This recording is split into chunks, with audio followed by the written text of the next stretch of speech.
අයිබෝන් සුබරාත්‍රියක් වාසනාවන්ත රාත්‍රියක්. වාරණය කළ නොහැකි අදහස් ධාරණය කරනු පිණිස තීරණය. තීරණය ගැනීම සඳහා වන පූර්ණ නිදහස් ස්වභාවීස තබමින් අපි සූදානම් වැඩසටහන ආරම්භ කරන්න කොන්දේසි විරහිත ප්‍රශ්න කිරීමක් සමගින්. අපි අද බොහොම ගෞරවයෙන් ආරාධනා කළේ ජමේකා තාක්ෂණ විශ්වවිද්‍යාලයේ හිටපු පීඨාධිපති මහාචාර්ය නීතිඥ ප්‍රතිභා මහානාම මැතිතුමන්ට අයිබෝන්. එතුමන්ට ආරාධනා කරන්න හේතුවක් තියෙනවා.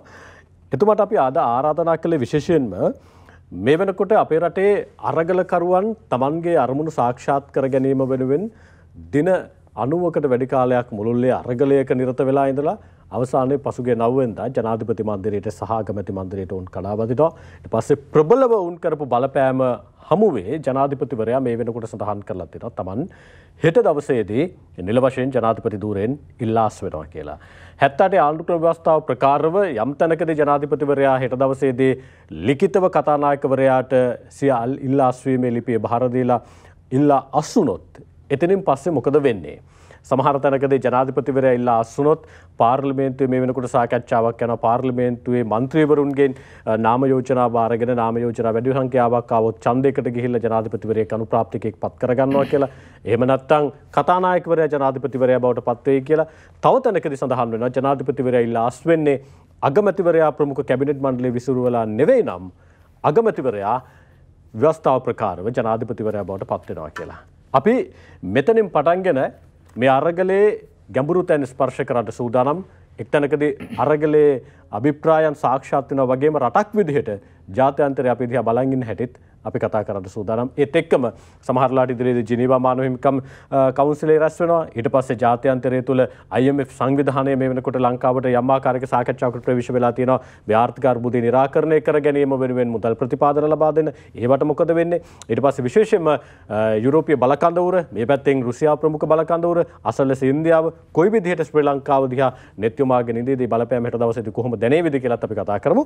මම කැමති ප්‍රතිභා මහානාම මහත්මයා මේ සාකච්ඡාව ආරම්භ කරන්න. දැන් අපේ රටේ මේ අරගලය පසුගිය 9 වෙනිදා තීව්‍ර වුණා සහ යම් තැනකදී අරගලුවන් අපේක්ෂා කරපු තැනකට ඇවිල්ලා තියෙනවා. ලෝකේ තවත් අරගල තියෙනවා දකින්නවා මේ වෙනකොටත් විදේශ මාධ්‍ය වාර්තා කරනවා. ඔබතුමාට කොතරකදී හරි ජාත්‍යන්තරයේ ඇස ගැටෙන තැනකදී මේ වගේ අරගලයක් මුණ ගැහිලා තියෙනවද? 3-2 බලයක් ගත්තා, විශ්ව සම්මත කරගත්තා, 69 ලක්ෂයක බලයක් ලබා ගත්තා. ජනාධිපතිවරයාට අවුරුදු 2ක් ගියපු තැන යන්න කියලා මිනිස්සු පාරට බැස්සා. ඒ වගේ අරගලයක් දැක්කද? දැන් ඇත්තටම ලෝකේ අරගල තිබුණු එක තැනක් තමයි ෆීජි දිවයින. දැන් ෆීජි දිවයිනේම මේ වගේ අරගලයක් ආවා. ඒකට තරුණ විතර නෙමෙයි මහජනතාවත් එකතු වුණා. ඒගොල්ලෝ ගිහිල්ලා අර පාර්ලිමේන්තු සංකීර්ණය තමයි වට කරලා අල්ලගත්තේ. අල්ලගෙන එතන කෑම උයාගෙන එහෙම කාලා හිටියට එතනම්ම මේ වගේ තිබුණේ නෑ සහයෝගය. දැන් උදාහරණයක් ලෙස ගත්තාම දැන් ලංකාවේ ඔබ කිව්ව සියලුම පරිපූර්ණ කරුණු තිබිලත් ඊට වඩා ඉහළින් ජනතාවගේ නැගිටීම ජනතා පරමාධිපත්‍ය ඇවිල්ලා තියෙනවා. එතකොට තව රටවල් තියෙනවා ගොඩක් වෙලාවට දැන් මියන්මාරයේ වගේ ගත්තට පස්සේ එතන හමුදාවට පාර්ලිමේන්තුව තුල 4න් 1 ආසන 100ක් වගේ තියෙනවා. ඉඳ ඒගොල්ලන් නිරන්තරයෙන් මේ දේ කරන්න පුළුවන්. ඒ වගේම පාකිස්තානයේ මෑත කාලේ අපි දැක්කා බලයටපත් වුණ ඉම්රාන් ખાන් මහතාට පාර්ලිමේන්තුව තුලින් ආව අභියෝගයක් නිසා එළියට යන්න උන. දැන් මේ වගේ තව එකක් මම දකිනවා කොලොම්බියාවේ. දැන් කොලොම්බියාවේ ඇත්ත වශයෙන්ම එතනදී අර ඇති වුණ කැරැල් ඒ වගේම ඒගොල්ලෝ ඉදිරියට ගිය අරගලය අවසානයේදී නතර වුණේ මැතිවරණයකින්. අන්න ඒකයි වැදගත් වෙන්නේ. ඒ තරුණ අපේක්ෂා ජයග්‍රහණය කර. දැන් අපේ තියෙන්නේ මීට වඩා වෙන තත්වයක් ගොඩක් වෙලාවට. දැන් තව ඔබට ඉදිරියට මම ගෙනියන්නම්. දැන් උදාහරණයක් ලෙස ගත්තොත් මම ජමේකාවේ ඉන්නකොට මම ළඟම රට තමයි මම දැක්ක කියුබාව. දැන් කියුබාවේ වුණත් විශාල වශයෙන්ම ඒගොල්ලන්ගේ විප්ලවයක් තුලින් තමයි ඒ තත්ත්වය වෙනස් වුනේ. චේ සහ අපේ ඉටිය ඔය ප්‍රධාන වශයෙන් මිය ගිය ෆිදෙල් කැස්ට්‍රෝ. එතකොට එතන නායකත්වයක් එක්ක ගියේ ගොඩක් වෙලාවට. ඊට පස්සේ චේ එතනින් පිට වෙලා තමයි එයාගේ රටට ගිහිල්ලා බොලීවියාවේ අරගලය කරන්න යද්දි තමයි එයා ජීවිතින් නැති වුණේ. ඉතින් දකුණු ඇමරිකාවේ තියෙනවා මේ වගේ අරගල. විටින් විට එනවා, ඒව පහ වෙනවා, නැගිට වෙනවා, නැති වෙනවා. චීනේ ආවා ඒ වගේම විශාල තරුණ ප්‍රබිදීමක්. හැබැයි ඒක පුදුම විදිහට මර්ධනය කරලා විශාල ගාණක් මිය ගියා. ඉතින් මේ තත්ත්වයත් එක්ක බලනකොට දැන් හොංකොං වල මේ අරගලේ එනවා ටික ටික. ඊට පස්සේ ඒ ජමයිකා ආසන්නීම තියෙන රටක් තමයි වෙනිසියුලාව. අද වෙනිසියුලාව විශාල ප්‍රශ්න වෙනිසියුලාවේ ඉන්න මේ තානාපතිවරුත් ඉවත් කරගෙන ඒගොල්ලෝ යන්නේ අර කොමියුනිස්ට් සිස්ටම් එකත් එක්ක. දැන් ලංකාවේ මේ ස්ට්‍රක්චර් එක ඊට වඩා වෙනස්. ඔව් දැන් ඔබතුමාව කියපු අරගල ඇතුලේ සමහර වෙලාවට අපි දැක්කා ඒ රටවල් වල විශේෂයෙන්ම චීනයේ තරුණ නැගිටීමත් එක්ක වෙඩිපත්තු වෙනවා. පැහැදිලිව. ඊට පස්සේ සමහරලාට ජීවිත අහිමි වෙනවා. විශාල ප්‍රමාණයක්. ආණ්ඩුවක් විදිහට දැඩි මර්ධනයකට යනවා. හැබැයි දැන් අපේ රටේ අරගලය පටන් අරගෙන පසුගිය 9 වෙනිදා උත්කර්ෂයට එනකන් අපි දැක්කේ නෑ එහෙම වෙඩිපත්තු වෙන හරිය දැඩි මර්ධනකාරී තැනකට යනවා හරිය. සම්මතය තුල කඳුළු ගෑස් ගැහුවා. ඊට පස්සේ යම් පීඩනයක් රජයේ පාර්ශවයෙන් අරගල කරුවන්ට යවුවා. මට සමහරලාට ප්‍රශ්න කරන දෙයක් තමයි ගහන්න තිබුණානේ. වෙඩි තියන්න තිබුණානේ කියලා. දැන් සමහරු කියන එහෙම තිබ්බනම් තිබ්බ බලා ගන්න. සමහරවල් ගම්වල ඉන්න මිනිස්සුත් නැගිටලා එන්නට තිබුණා කියලා. ඔබතුමාට හිතන විදිහට දැන් ලෝකයේ අනෙක් රටවල බලය තහවුරු කර ගැනීම වෙනුවෙන් අරගල මර්ධනය කරන්න අනෙකුත් උදවිය ගියාට ඇයි අපේ රටේ එහෙම නොකී? ඔය ඇත්තටම අපේ රටේ ඒ සුන්දරව ඒ අරගලය දියැත්තුණා. මෙතන පොඩි ප්‍රශ්නයක් මතුවුණේ. පොඩි නෙමෙයි, ඒක විශාල ප්‍රශ්නයක්. අපි දැක්කා මේ මැයි මාසේ 9 වෙනිදා ඇති වුණු සිද්ධියත් එක තමයි මේක තීව්‍ර වුණේ. මොකද මේ අරගල භූමියට පිටින් කණ්ඩායමක් ගිහිල්ලා ඒ අයගේ කූඩාරම් ගිනි තියලා පහර දෙන්න පටන් ගත්තාම තමයි මේක බොහොම තීව්‍ර වුණා. ඒක අනවශ්‍ය ක්‍රියාවක් ඇත්තට මෙතනදී සිදු වුණේ. ඒක ඇර නමුත් මාස ගානක් තිස්සේ මිරිහානි සිදුවීමෙන් පස්සේ දිගටම අරගල භූමියේ ඒ තත්ත්වය ඇති වුණා. ඒ වගේම අපි දන්නවා ලංකා ආණ්ඩුක්‍රම ව්‍යවස්ථාවේ ඔබ හොඳ දැනකට ගෙනව සාකච්ඡාවක් 1978 ආණ්ඩුක්‍රම ව්‍යවස්ථාවේ අපි පැහැදිලිව දකින දෙයක් තමයි 14 වන ව්‍යවස්ථාවේ එකේ භාෂණයේ නිදහස, ප්‍රකාශනයේ නිදහස, සමාගමේ නිදහස, රැස්වීමේ නිදහස, දේශපාලන වශයෙන් පෙළපාලි යෑමේ සියලු දෙයක්ම නඩු තීන්දුව රාශියකින් දසුන් පිළි අරගෙන තියෙනවා. හැබැයි දසුන් මෙතන තියෙන මූලික කරුණ මට පෙන්වන්න ඕන දේ තමයි මහේස්ත්‍රාත් අධිකරණ වලින් පවා ඔබතුමා උනත් දැකලා ඇති මේ එකපාරටම දුන්නේ නැහැ ඉල්ලන පොලිසිය ඉල්ලන වාරණ නියෝග දුන්නේ නැහැ. ඒ තහනම් නියෝග දුන්නේ නැහැ. ඒ භාෂණය ප්‍රකාශන නිදහස පාවිච්චි කරමින් යන නමුත් එන පුද්ගලයන් විසින් රාජ්‍ය දේපලට එහෙම හානි කරන්න ගියොත් පුද්ගලික දේපලට හානි කරන්න ගියොත් පොලිසිය ආම බලය පාවිච්චි කරන්න කියලා. ඉතින් රට පුරාම ඇති වෙන සිද්ධීන් නැවත අපි මේක කතා කරනවට වඩා දැන් අපි එක සන්ධිස්ථානයකට ඇවිල්ලා තියෙන හින්දා බොහොම දැන් ගොඩාක් රටවල ඒක ඇති වෙනකොටම ඒක මර්ධනය කරපු අවස්ථා තියෙනවා. ඉතින් නමුත් ඒ ගෝල්ෆේස් පිටිය තුල ඒගොල්ලෝ කූඩාරම් ගහගෙන එතන ඒගොල්ලන්ගේ ඒ සටන් පාට ටික ඉදිරියට ගෙනිච්චා. නෑ එතන මට සමහරලාට දැන් ජනාධිපතිවරයා දැන් හෙටන ඉල්ලාස් වෙනවා කියලා එක සමහරලා ඒකත් අවිනිශ්චිතතාවයකේ තියෙන්නේ.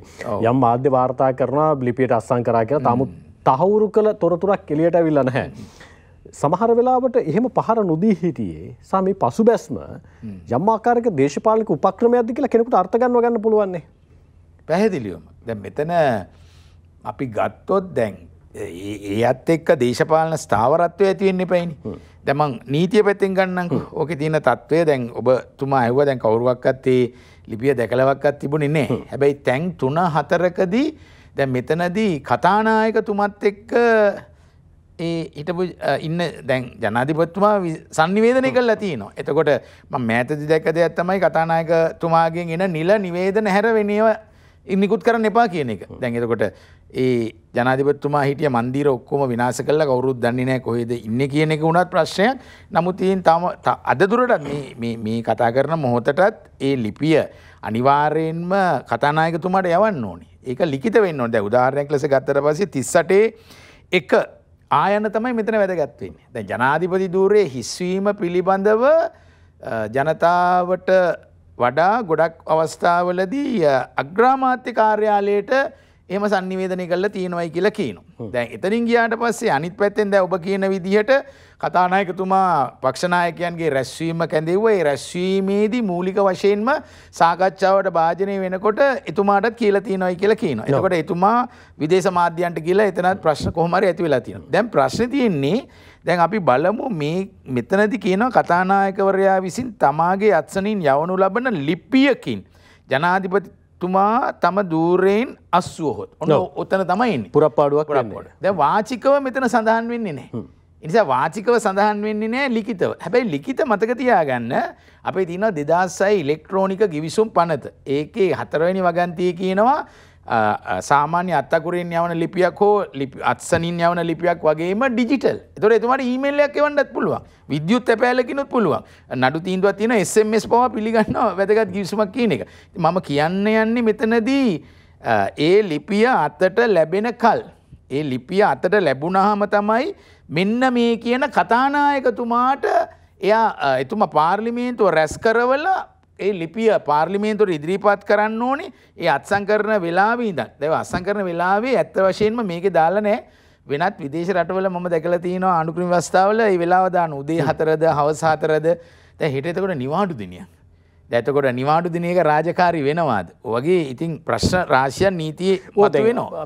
යම් තැනකදී අභියෝගයට ලක් වෙනවා. දැන් ප්‍රතිභාමාන මෙව මත දැන් යම් ආකාරයකින් ජනාධිපතිවරයා ඇයි ඉල්ලාස් වෙන්නේ නැතුව සෙන්සුරාදා දැන් මේ සිද්ධිය ඇති වෙච්ච වෙලාවේ එතුමාට සඳහන් කරන් තිබුණා නෑ මම අහිං වෙනවා කියලා.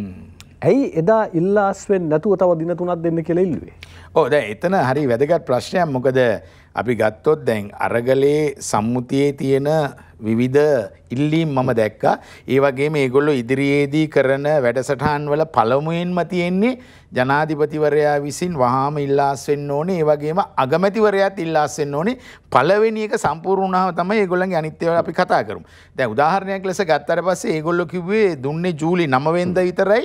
9 වෙනිදා ඉල්ලාසු නැති හින්දා තමයි අපි මේ ක්‍රියාව කරන්න කියලා. දැන් ජනාධිපතිවරයා ඇත්ත වශයෙන්ම දැන් මේ ක්‍රියාව සිදු වෙනකොට මේ මන්දිරය එම් වටලනකොට එතුමා එතනින් පිට වෙන්නේ නැති. නමුත් මේකේ ක්‍රමවේදයක් හදන්න එපයිනේ මොනවා හරි. ඕනෑම රටක එහෙම නැත්නම් ඉතින් විප්ලවයකින් හරි වෙනත් විදියකින් ගිහිල්ලා ඒ බලය අල්ලා ගැනීම අවශ්‍ය වෙනවා. දැන් ලංකාවේ තියෙන ආණ්ඩුක්‍රම ව්‍යවස්ථාව අනුව එක පැත්තකින් විධායක ජනාධිපතිතුමා ඉන්නවා අනිත් පැත්තෙන් පාර්ලිමේන්තුව.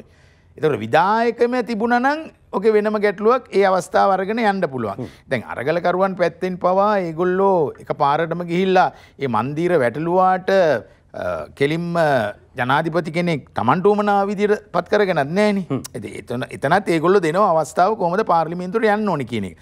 මම හිතන්නේ යම් කාර්යපටිපාටික දේවල් තියෙනවා. දැන් අපි මොනවා කරත් මෙතන පරිපාලනයක් තියෙනවා. පරිපාලනයේ විඳ වැටෙන්න බෑ. ඊට පස්සේ සමහර ලාවට අත්සන් කරන ගිවිසුම් වල තියෙන තත්වයට අනාපති සම්බන්ධකම් මේ ඔක්කොමත් එක කාලයක් ඉල්ලන්නේ. ඉතින් මම ඉතින් දන්නේ නෑ හරියටම කුමක්ද එතුමාගේ හිතේ තිබුණ කියන එක. නමුත් මට කියන්න පුළුවන් එකම කාරණේ තමයි ඒ ඉල්ලා අස්වීමේදී ඒ ඉල්ලා අස්වීමේ දිනය දැනුම් දීම ඉතා වැදගත්. යම් තැනකදී ජනාධිපතිවරයා ඉල්ලා අස් වෙනවා නම් ඔව් ජනාධිපතිවරයාට කරලා යන්න වැඩ ටිකක් තියෙනවද ඉතුරු වෙලා? පැහැදිලිවම මොකද එතුමා තමයි කැබිනට් එකේ නායකතුමා. එතුමා තමයි සන්නද්ධ හමුදාවන් නිදි සේනාධිනායකතුමා. ඉතින් බලන්න ඕනේ දැන් කැබිනට් එකක් සමුද එනවනම්. දැන් ඔබතුමා කියන විදියට දැන් මේක ජූලි 9 ආව සිද්ධිය කැබිනට් එකේ එනවා. කැබිනට් පේපර්ස් තියෙනවා. ඒ වෙයිදී එතකොට ඔබ හිතන්න මේ රට මේ වෙනකොට දැඩි ආර්ථික අගාධයක වැටලා තියෙන දවසින් දවස බිඳ වැටෙනවා මේක. එතකොට මේකත් එක්ක මොන ආකාර සමහරලාට අපි දන්නේ නැහැ විදේශ රටවල් එක්ක ඔය ගෑස් වෙන්න පුළුවන්. එතනින් ගියාට පස්සේ රුසියාවත් එක්ක තෙල් ගේන්න එහෙම කතා කරනවානේ. ඉතින් ඒවා යම්කිසි කෙනෙකුට පැවරීමක් වෙනවා. ඒතර මේ පැවරීමේදී ඒ පැවරීම මූලික වශයෙන්ම ලිඛිත වශයෙන් කරලා යන එක සාධාරණයි. නමුත් ඉතින් 13 කියන්නේ එහෙම දිගදිවියකුත් නෙමෙයි. දැන් ප්‍රශ්නේ තියෙන්නේ 13 ඉවත් වෙලා තව කොච්චර කල්යයිද දන්නේ නැහැ ඊළඟ ජනාධිපතිතුමා. අන්න ඒකත් අරගල කරුව බලන්න. නෑ ඊටත් කලින් අර ඔබතුමා එක තැනකදී මතු කරපු කාරණාවක්. දැන් ජනාධිපතිවරයා හෙට ඉවත් වෙනවා කියලා කිව්වට හෙට නිවාඩු දවසක්. හෙට පොහොය දවස.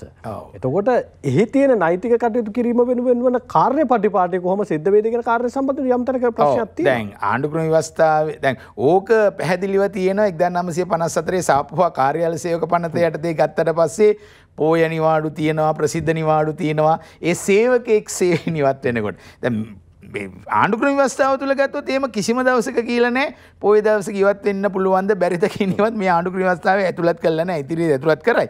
ඒ නිසා අනිවාර්යයෙන්ම කතානායකවරයා වෙත ඒ ලියුම දුන්නට නිවාඩුද නැද්ද කියලා ගැටලුවක් නැහැ. ඒ අවස්ථාවේ ඉඳන් ඒක ක්‍රියාත්මක වෙනවා. නමුත් සමහර පනත්වල තියෙනවා.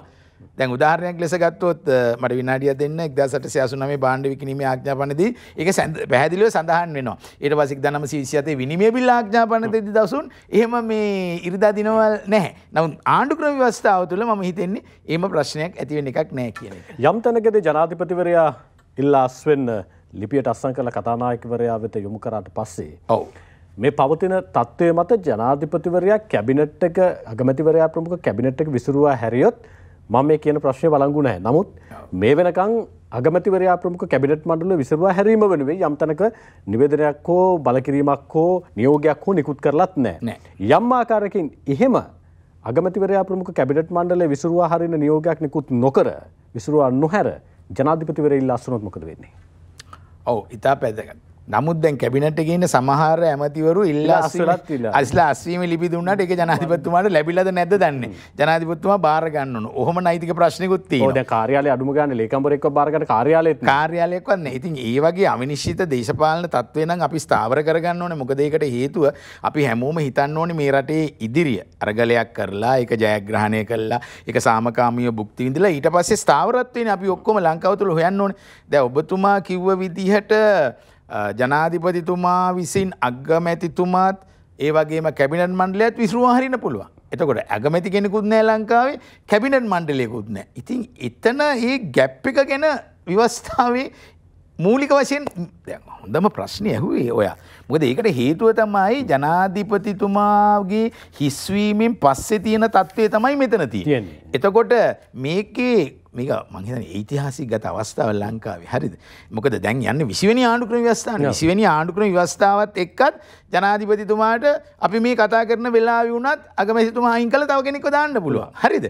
එතකොට එතනදී දැන් අපි දන්නවනේ මේ ආව අගමැතිතුමා පවා තනි පක්ෂයක තනි එක්කෙනෙක්. එතකොට 224ක්ම ඉන්නවා. ඒතර බහුතරය බැලුවෙත් නැහැ. එහෙම අවශ්‍ය නැහැ. මොකද සදාචාරාත්මක පැත්ත වෙනස්, නීතිමය පැත්ත වෙනස්. නීතිමය පැත්ත වශයෙන් ගත්තොත් පත් කරන්න පුළුවන්. එතකොට ජනාධිපතිතුමාට අවශ්‍ය නම් එයාගේ ඉල්ලාස්වීමේ ලිපියක් දෙනවා. සියලු දෙනාම කැබිනට් එකත් එනවයි අගමැතිතුමාත් ඉවරයි කියලා ගියොත් මෙන්න මෙතනදී කතානායකතුමා තමයි ඇත්ත වශයෙන්ම එතන ඉඳන් මේ වැඩ කටයුතු ටික කරගෙන යන්න වෙන්නේ.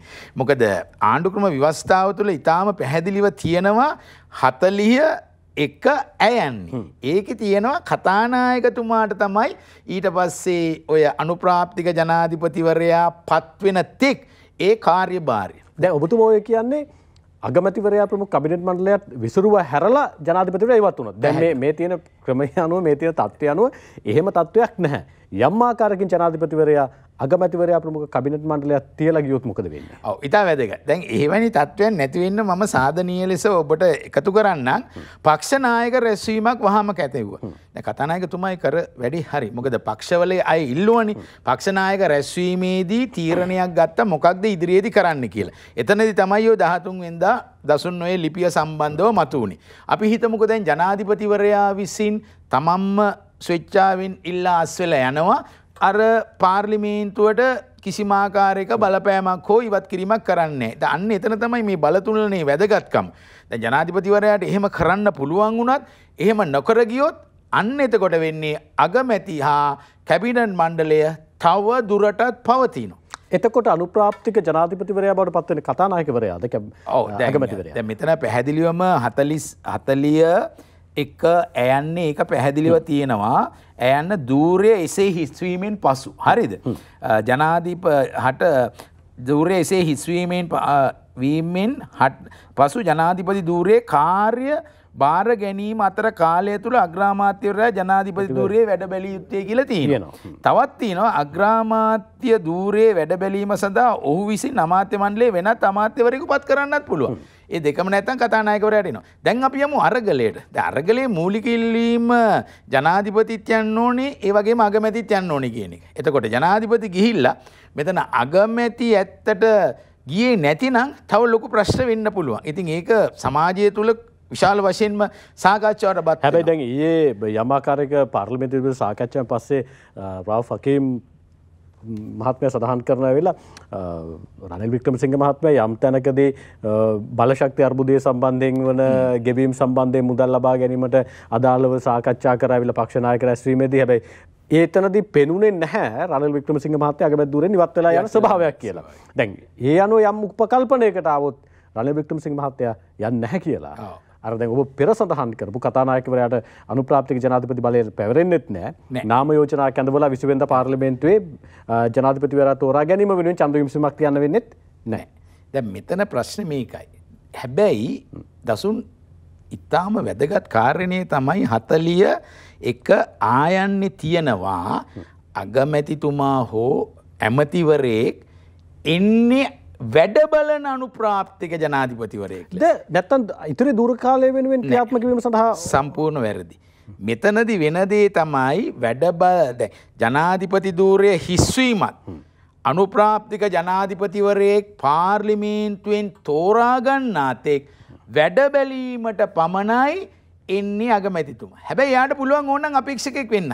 මගේ පැහැදිලි කරන්න. ඒ කියන්නේ අගමැතිවරයා අනුප්‍රාප්තිකය බවට පත් කරලා මාසයක් ඇතුළත පාර්ලිමේන්තුවේ ඡන්දයක් තියන්න ඕනේ ඉදිරි දුර කාලේ. දැන් මාසෙකට ඉස්සෙල්ලා ඡන්දේ තියෙනවනේ. දැන් කියන්නේ 15 වෙනිදා නිවේදනය කරනවා. ඊට පස්සේ 20 වෙනිදා 19 නාම යෝජන එතුමටත් ඕන්න පුළුවන්. දැන් එහෙම තමයි උනේ මේ ඇත්ත වශයෙන්ම ඔතනදී හොඳම පූර්වාදර්ශයක් අපිට තියෙනවා.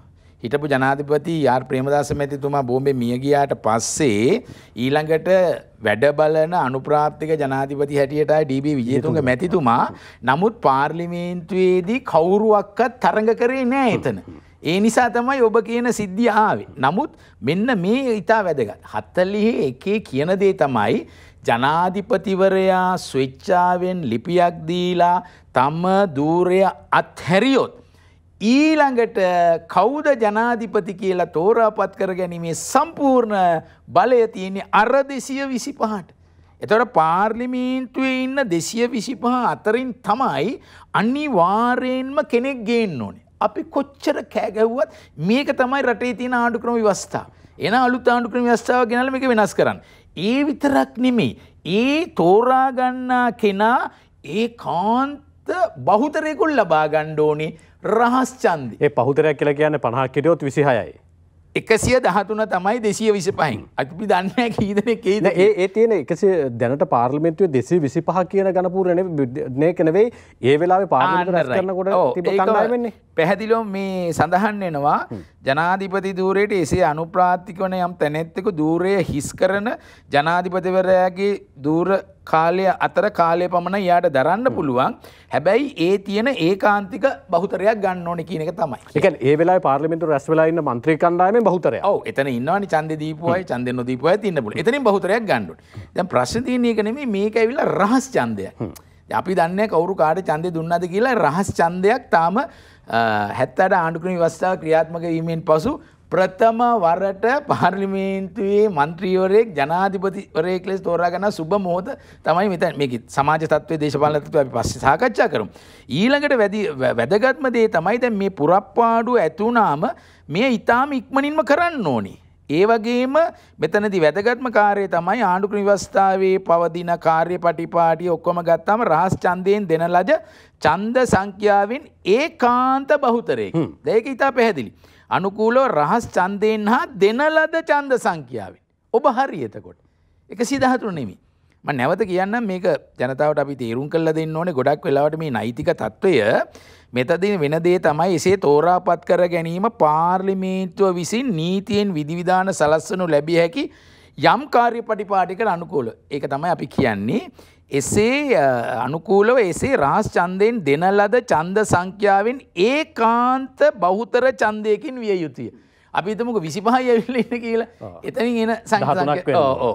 දැන් මෙතන කියලා නේ ගණපූර් හැබැයි පාර්ලිමේන්තුවේ ගණපූර්ණේ ඕනේ. නෑ හැබැයි වෙනම ප්‍රශ්න මං අහන්නේ. සාවරණීය පැත්තකින් ගණපූර්ණයක් තියෙන්න ඕනේ. හරිද?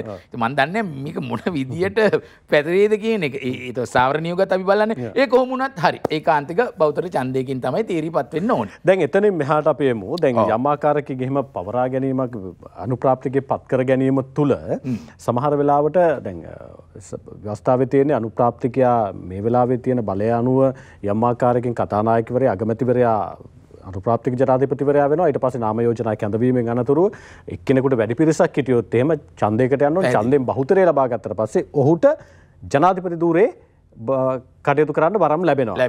ඊට පස්සේ යම් ආකාරයකින් ජනාධිපතිවරයාට පැවරලා තියෙන ව්‍යවස්ථාවෙන් පැවරලා තියෙන විධායක බලතල ඒ අනුවම ඒ අනුප්‍රාප්තික ජනාධිපතිවරයාට පැවරෙනවද? එහෙම නැත්නම් පාර්ලිමේන්තුවෙන් තෝරා ගැනීම තුළ යම් ආකාරයක ඛණ්ඩනයක් සිද්ධ වෙනවද?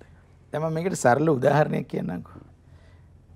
දරුවෙක් දෙමව්පියන් බිහි කරනවා බයෝලොජිකල්. ඒ වගේම දරුවන් නැති දෙමව්පියන් දරුවෙක් දරුකමට හදා වඩා ගන්නවා. ඒ දරුකමට හදා වඩා ගන්නා දරුවටත් දසුන් ඒ සියලුම අයිතිවාසිකම් තියෙනවා. ඉතින් එවැනි තත්වයක් මේක. දැන් මේ ජනාධිපති කෙනෙක් මහජන ඡන්දෙන් නෙමෙයි. දැන් මේක හරි බරපතල විදියට ඔයා හිතන්න හරිද? නෑ ඒක තමයි මම කිව්වේ. දැන් අපේ රටේ ජනාධිපතිවරයා තෝරගන්නේ ඍජු මහජන ඡන්දෙන්. ඍජු මහජන ඡන්දෙන්. මෙතන එන්නේ ඍජු මහජන ඡන්දෙන්. නෑ. දැන් මෙතන අපි පාර්ලිමේන්තුව ගත්තොත් ස්වාධීනපති බලය ලබා දෙලා පාර්ලිමේන්තු මැතිවරණයක ඉගෙන කෙනෙකුට තමයි ඍජු මහජන ඡන්දේ ආරූඪ කරන්නේ. හරියට හරි ඒ රිස්ක් එක අවදානම තියෙනවා. හොඳින් තේරුම් ගන්න. ජනාධිපතිවරයෙක් එන්නේ මහජනතාවගේ ඡන්දයෙන් ජනාධිපති වරණයකින් එතරම් මහජන ස්වාධිපත්‍යය තියෙනවා. හරිද? දැන් මෙතන වෙන්නේ මේමයි හදා වඩා ගන්න යන්නේ කෙනෙක්ව. දැන් මේ දරුවා ප්‍රසූත කරන්නේ පාර්ලිමේන්තුව තුලින්. එතකොට එයාට ප්‍රශ්නයක් නැහැ මහජනතාව මොනවා කිව්වත්. මොකද එයා කියයි මම ආවේ මේ ආසනයක් නියෝජනය කරලා. හැබැයි ඉතින් මේක ඒ ආවත් අපිට ආරූඪ කරන්න වෙනවා ඡන්දෙන් ආව ජනාධිපතිවරයෙක් හැටියට සහ සියලු විධායක බලතල තියෙනවා. දැන් ඩී.බී. විජේතුංග මැතිතුමාට ඒ සියලුම විධායක බලතල. දැන් අනුප්‍රාප්තික කියලා එයාට මෙන්න මේවා අඩුයි මේවා බෑ කියලා නේ. යම් ආකාරයක 78 ව්‍යවස්ථාවේ ඒ අනුප්‍රාප්තික ජනාධිපතිවරයා තෝරා ගැනීම තුළ බලය සීමා කිරීම වෙනුවෙන් විධිවිධාන හරි පාර්ලිමේන්තුවේ යම් ආකාරයක යටත් කිරීමක් හරි කොතනකද සිද්ධ වෙලා නැද්ද? කිසි දෙයක් නැහැ. අඩුම ගානේ ඔය අනුප්‍රාප්තික ජනාධිපති ධූරය පිළිබඳ 17 වන ආණ්ඩු ක්‍රම ව්‍යවස්ථාව 18 වන ආණ්ඩු ක්‍රම ව්‍යවස්ථාව 19 20 කොහෙවත් නැහැ. ඒක පොඩ්ඩක් මගහැරුණ දෙයක් හා කවදාකවත් හිතලා නැති දෙයක්. කරන්න ගියේ ජනාධිපතිගේ බලතල ටික කපලා දාන එක, ජනාධිපතිගේ කාලය අඩු කරන එක, දෙවරාක් ඉල්ලන්න බැරි වෙයි කියන එක මේ අනුප්‍රාප්තික ටච් කරේ නේ. ඒතකොට අනුප්‍රාප්තික තියෙනවා ජනාධිපතිවරයාට තියෙන සියලු බලතල ඒ ආකාරයෙන් ලැබෙනවා. හැබැයි අර වැඩ බලන එක්කිනාට වඩා මෙයා ඉහළින් ඉන්නේ. දැන් මං හිතුවක මං දූරේ ඉන්නවා. මම දූරෙන් යනකොට මම දසුන්ව දාලා යනවා වැඩ බලන්න. ඉතින් දසුන් පොඩ්ඩක් බයයි සමහර වෙලාවට මේක මම කරනවාද යාගෙන් අහනවාද පාර්ලිමේන්තුවෙන් අහනවාද කියලා කියන එක. මම තව තැනකට එන්නම්. ඒ නිසා සම්පූර්ණ බලේන. ඔන්න පාර්ලිමේන්තුවට හොඳ අවස්ථාවක් දැන්. ඔබම ජනාධිපතිවරයෙක්ව තෝරනවා නම් පාර්ලිමේන්තුවට වග කියන ආයතනයක් බවට පත් කරන්න ඕන නම් මෙන්න ව්‍යවස්ථාවේ ඉදිරි සංශෝධනත් මේකට අවශ්‍යයි. ඒ නිසා ඔහුත් පූර්ණ විධායක බලතල. හැබැයි කොහින්ද තේරිපත් වෙන්නේ පාර්ලිමේන්තුවෙන්. ඉතින් අර කලින් නාම මාත්‍රික වගේ තමයි. ඉතින් ලොකු වගකීමක් තියෙනවා පාර්ලිමේන්තු මන්ත්‍රීවරුන්ට. හැබැයි දැන් කරන්න යන්නේ පාර්ලිමේන්තුවේ මේ ජනතා ප්‍රශ්න අමතක කරලා දාලා මේ දැන් මේ සටන පටන් අරන් මමද ජනපති ඔබද ජනපති අරයාද ජනපති හරි ෆයිට් එකක් මේක අගමැති මේක නිමේ කරන්න ඕනි. සියලු දෙනාම එකට එකතු වෙලා යම් කිසි පුද්ගලයෙක්ව ජනාධිපති කරවනවායි කියලා කියන්නේ ප්‍රතිපත්ති රාමුවක. ඒ විතරක් නෙමේ දසුන් අනිවාර්යයෙන්ම මහ ජනතාවගේ ඒ මතය බලන්න යන්න මේ ජනාධිපතිවර කට මාර්තු හෝ අප්‍රේල් හෝ පුළුවන් කාලෙක යන්න ඕනේ. අපි එතනටත් අපි එමු. දැන් යම් ආකාරයකින් මෙන්න මේ සාකච්ඡාවක් තියෙනවා. දැන් අපි හිතමුකෝ මහින්දයාපා අබේවර්ධන මහත්තයා අනුප්‍රාප්තික ජනාධිපතිවරයා බවට පත් කරා කියලා මාසික කාලයක් වෙනුවෙන් හරි කෙටි කාලයක් වෙනුවෙන් හරි. එතකොට ඔහු අනුප්‍රාප්තික ජනාධිපතිවරයා. ඔහුට පාර්ලිමේන්තුවේ මන්ත්‍රී ධූරයේ ව්‍යවස්ථාව ප්‍රකාරව අහිමි වෙනවද? ඉතාම වැදගත් ප්‍රශ්නයක්. මේකට මම කොහොමද උත්තරේ දෙන්නේ? දැන් ඇත්තටම ජනාධිපතිවරයා ලෙස පත්වන කෙනාට ජනාධිපති ලෙස පත් වුණාට පස්සේ මන්ත්‍රී ධූරයේ පාර්ලිමේන්තුවට එන්න ඕනේ මාස 3කට එක දවසයි. ඒ දවසේ ඇවිල්ලා තමයි අර එදා ඔය ප්‍රශ්නේ මතුවුනේ. එහෙම නැත්නම් එතුමා ආණ්ඩු ක්‍රම ව්‍යවස්ථාව උල්ලංඝනය කරයි කියලා ශ්‍රේෂ්ඨාධිකරණයේ වෙනම නඩු දායි. දැන් මෙතන තියෙන ප්‍රශ්නය තමයි ඔහු දසුන් ඔහු ජනාධිපතිවරයා වුණාම අනුප්‍රාප්තිකාර වැඩ බලන කාලය තුළ පුළුවන්. ඒක වැදගත්. මන්ත්‍රීවරයා විදිහට කටයුතු කරන්න පුළුවන්. ඊට පස්සේ පුළුවන්. නමුත් යම් කිසි කෙනෙක් තෝරා පත් කරගත්තට පස්සේ ඒ ධූරය හිස් වෙනවනේ. දැන් මේවා ටච් වෙලා නැහැ මේ ගන්න එක. ඒක ඔබ හොඳ ප්‍රශ්නයක් ගන්න.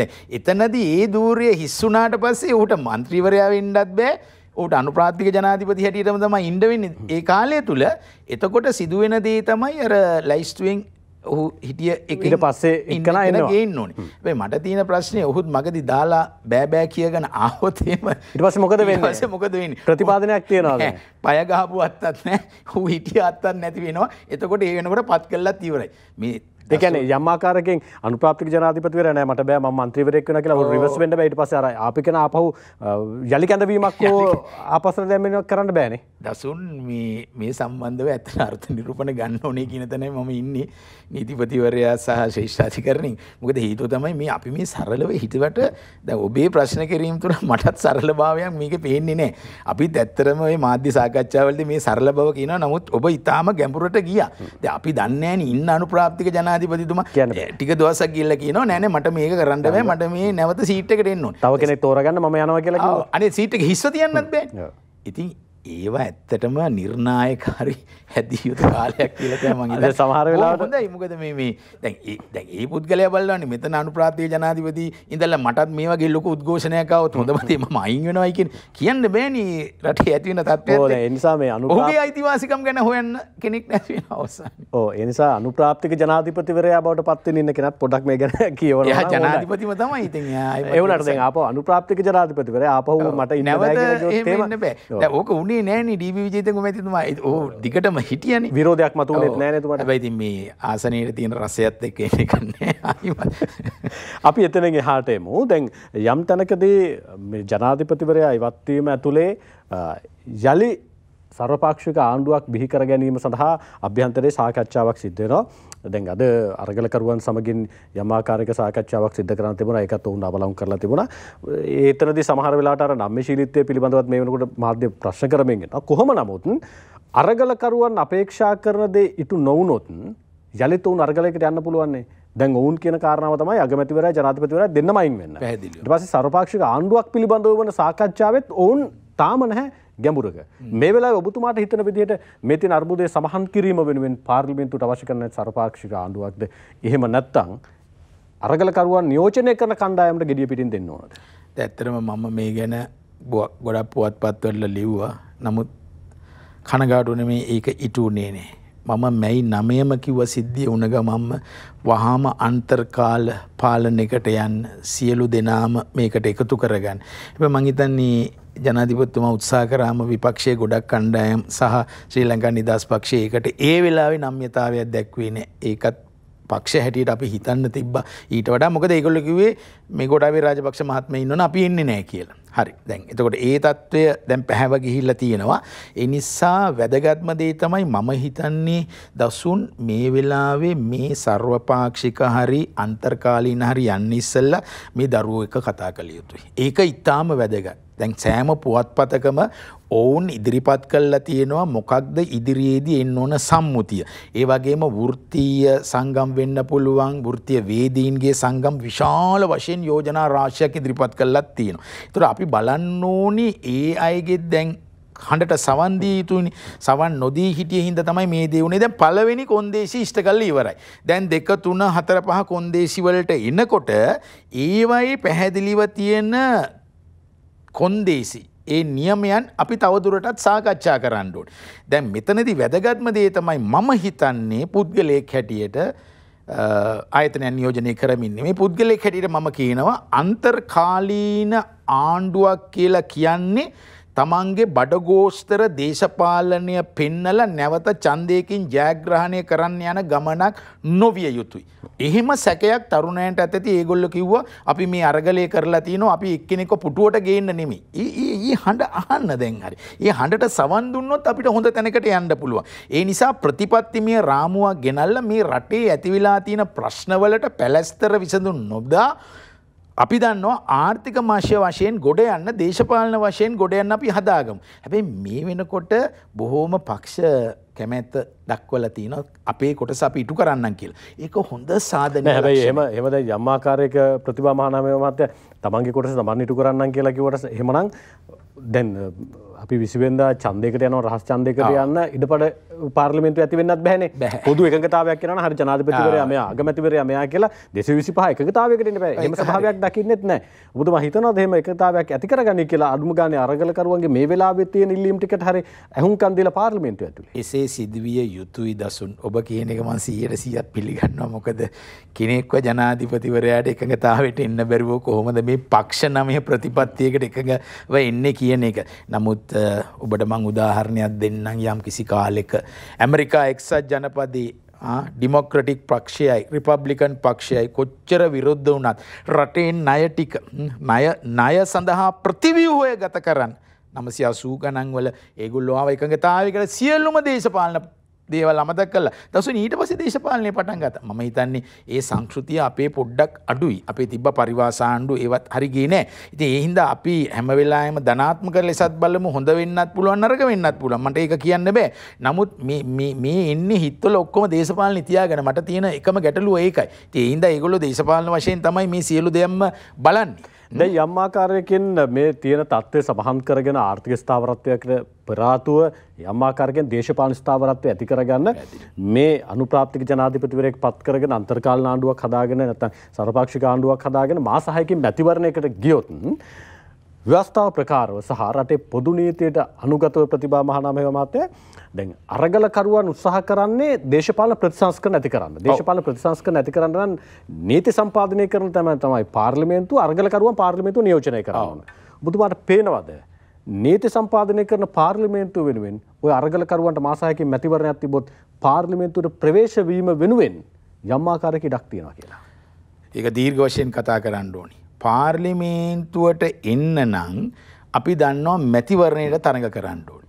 එතකොට මැතිවරණයකට තරඟ කරන්න නම් එක්ක දේශපාලන පක්ෂයක් හෝ ස්වාධීන කණ්ඩායමක් වෙන්න ඕනේ.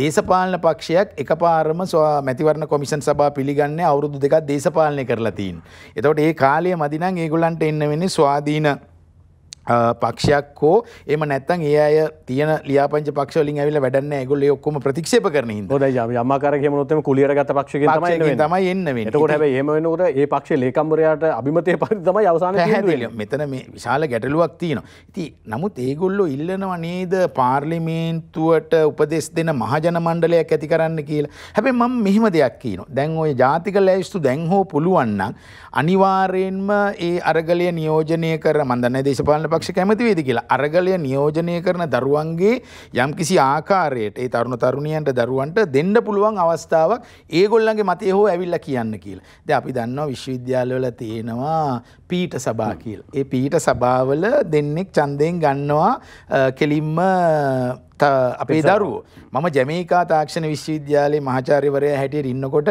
දසුන් එහි තියෙන ඉහළම බොඩි එක තමයි සනාතන සභාව කවුන්සිල් එක.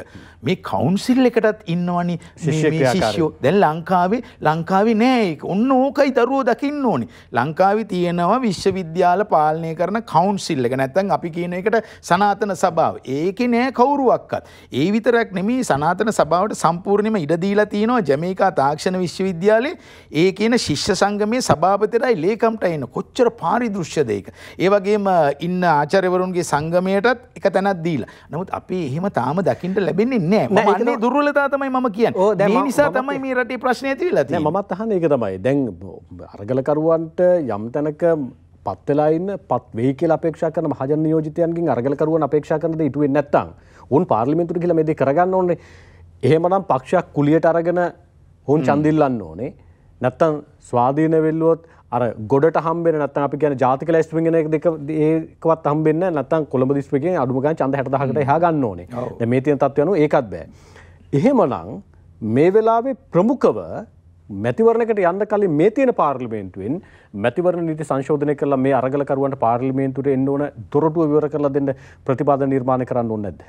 හොඳ ප්‍රශ්නයක් ඇහුවේ. මොකද ඕක තියරි අපි මොනවා කිව්වත් ප්‍රායෝගිකව මාස 6න් දසුන් නම් මුකුත් කරන්න බෑ. හැබැයි දැන් ඕකේ අනිත් පැත්ත තමයි එහෙම නොකර හිටියොත් තව අවුරුදු 5ක් යනකම් අරගලකරුවන්ට අරගල කරන්නයි වෙන්නේ. ඒගොල්ලෝ දිගටම ගෝල් ෆේස් අරගලේ ගෙනියයි. එහෙනම් මේ ගෙනල්ලා තියෙන 22 වන සංශෝධනය හෝ 21 වන සංශෝධනයේ අත ගහලා නෑ මේ තියෙන මැතිවරණ ක්‍රමය ගැන. ඒක මම කියන්න.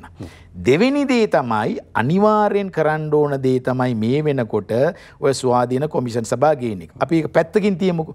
ඔබ ගෙනාව හොඳ තැනකට. දැන් හෝ පුළුවන් අපිට සෑම දේශපාලන පක්ෂයකටම 25% අනිවාර්යෙන්ම තරුණ නියෝජනය ලබා දෙන්න. හැබැයි යෝග තිබුණා 70 කැරැල්ලේ 89 කැරැල්ලේදීන් පස්සේ කමිටි වාර්තාවක තියෙන අනිවාර්යයෙන්ම තරුණ කෝටා එකක් දෙන්න ඕන කියලා. හැබැයි ඒක දැන් අවුති වෙලා තියෙනවා. හැබැයි ඒක නගර සභාවේ තියෙනවා. හැබැයි ඒ වුණාට මහමැතිවරණයේ යෝජනා කළා තමයි. අන්න ඒක තමයි මම කියන්නේ. දැන් මේ තරුණ හඬට සවන් දෙනවනම් ඒත් මදි. කාන්තා නියෝජනයකුත් දෙන්න ඕනේ. දැන් මම මේ දොස් කියනව නෙමෙයි. සියලුම දේශපාලන පක්ෂ මුදලට යට වෙලානේ කී දෙනාද ඉන්නේ A-level සමත් O-level සමත් විද්වතුන් ගත්තොත් කී දෙනා විද්වතුන් ගෙනුත් බැරි වෙයි මේක කරන්න. නමුත් සිංගප්පූරුවේ රටවල් ඔබ කොච්චර කිව්වා චීනේ ගන්නකො. චීනේ ගත්තට පස්සේ චීනේ ඒගොල්ලන්ගේ ඉන්න මේ ඉහළම කොමියුනිටි සභාව තුළ ඉන්නේ ඔක්කොම ඉංජිනේර්ස්ලා ඒ වගේ ඉගෙන ගත්තා. නමුත් අපේ ඒ තත්ත්වේ නැති හින්දා මේ තැනට ගිහලා. නමුත් ඔබ අහුව ප්‍රශ්න මම උත්තරේ දෙන්න ඕන. පාර්ලිමේන්තුව තුළ අනිවාර්යයෙන්ම මැතිවරණ ක්‍රමය තුළ දෙන්න 125ක් හරි 140ක් දෙන්න. 140ක් තරුණ තරුණයන්ටයි කාන්තාවන්ටයි. ඔන්න එක විදියකට මේ ප්‍රශ්නේ දකින්න පුළුවන්. අපිට දැන් තියෙනවනේ මේ තරුණ පාර්ලිමේන්තුව කියලා එකක්. ඒතොර ඒවයි කිසිම බලයක් නැහැ. පළාත් සභාවලත් දෙන්න ඕනේ. අර ඔබ කියන ප්‍රායෝගික ගැටලුවට උදාහරණයක් දෙන්නේ මැතිවරණ කොමිෂන් සභාවට මේක හිතලා දැන් පුළුවන්. මැතිවරණ ප්‍රතිසංස්කරණ එනවා. ආවට මේ විදියට ඇඩ්‍රස් කරගන්න බෑ. එහෙම නැත්නම් අරගලකරුවන් වෙනුවෙන් නැති කරනවා නම් සෙනට් සභාවක් වගේ එකක්. එතන ප්‍රශ්නයක් තියෙනවා. මම මේ ප්‍රශ්නේ අහන්නම් මේ විරාමෙන් පස්සේ. සමහර වෙලාවට අරගලකරුවන් දැන් තීරණාත්මක තැනකට ඇවිල්ලා තියෙනවා. ඔවුන් ජයග්‍රහණය අපේක්ෂා කරපු ජයග්‍රහණයක් අත්පත් කරගෙන තියෙනවා. තව ජයග්‍රහණයක් සමහරලාට ඉදිරියේදී ලැබෙන්න ඉඩ තියෙනවා. නැත්නම් ඒ වෙනුවෙන් ඔවුන් අරගල කරයි. හැබැයි අරගලකරුවන් අරගලේ යම් තැනකදී Taman අතට අරගෙන සිද්ධ කරන මේ ක්‍රියාවලිය ඇතුලේ ප්‍රතිසංස්කරණ වෙනුවෙන් යනවා නම් පාර්ලිමේන්තුවේ දොරටුවක් විවර කරගත යුතුයි. ඒ නිසා අරගලකරුවනොත් ඒ සඳහා ප්‍රවේශයක් ගත යුතුයි. යෝජනා කරලා තිබුණා මම දැක්කා පාර්ලිමේන්තුවේ උඩින් මහජන මණ්ඩලයක් පත් කරන්න ඕන කියලා. එහෙම පත් කරන්න ඕන නම් ඇයි මහජන ඡන්දයෙන් පාර්ලිමේන්තුවක් පත් කරගන්නේ? කතා කරමු විරාමයක්.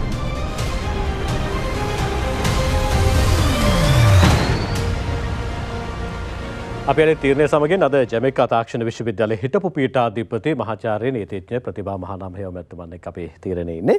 අර විරාමයට යන්න කලින් මම ඔබතුමා ළඟට අරගෙන එනවා කියපු ප්‍රශ්නය. දැන් අපි දැක්කා පෙරටුගාමේ සමාජවාදී පක්ෂයේ නායකව කුමාර ගුණරත්න මහත්මයා යම් තැනක යෝජනාවක් කරලා තිබුණා, මතයක් ප්‍රකාශ කරලා තිබුණා පාර්ලිමේන්තුවට උඩින් මහජන මණ්ඩලයක් පත් කරන්න ඕන මේ පාලන තන්ත්‍රය ක්‍රියාත්මක කරන්න කියලා.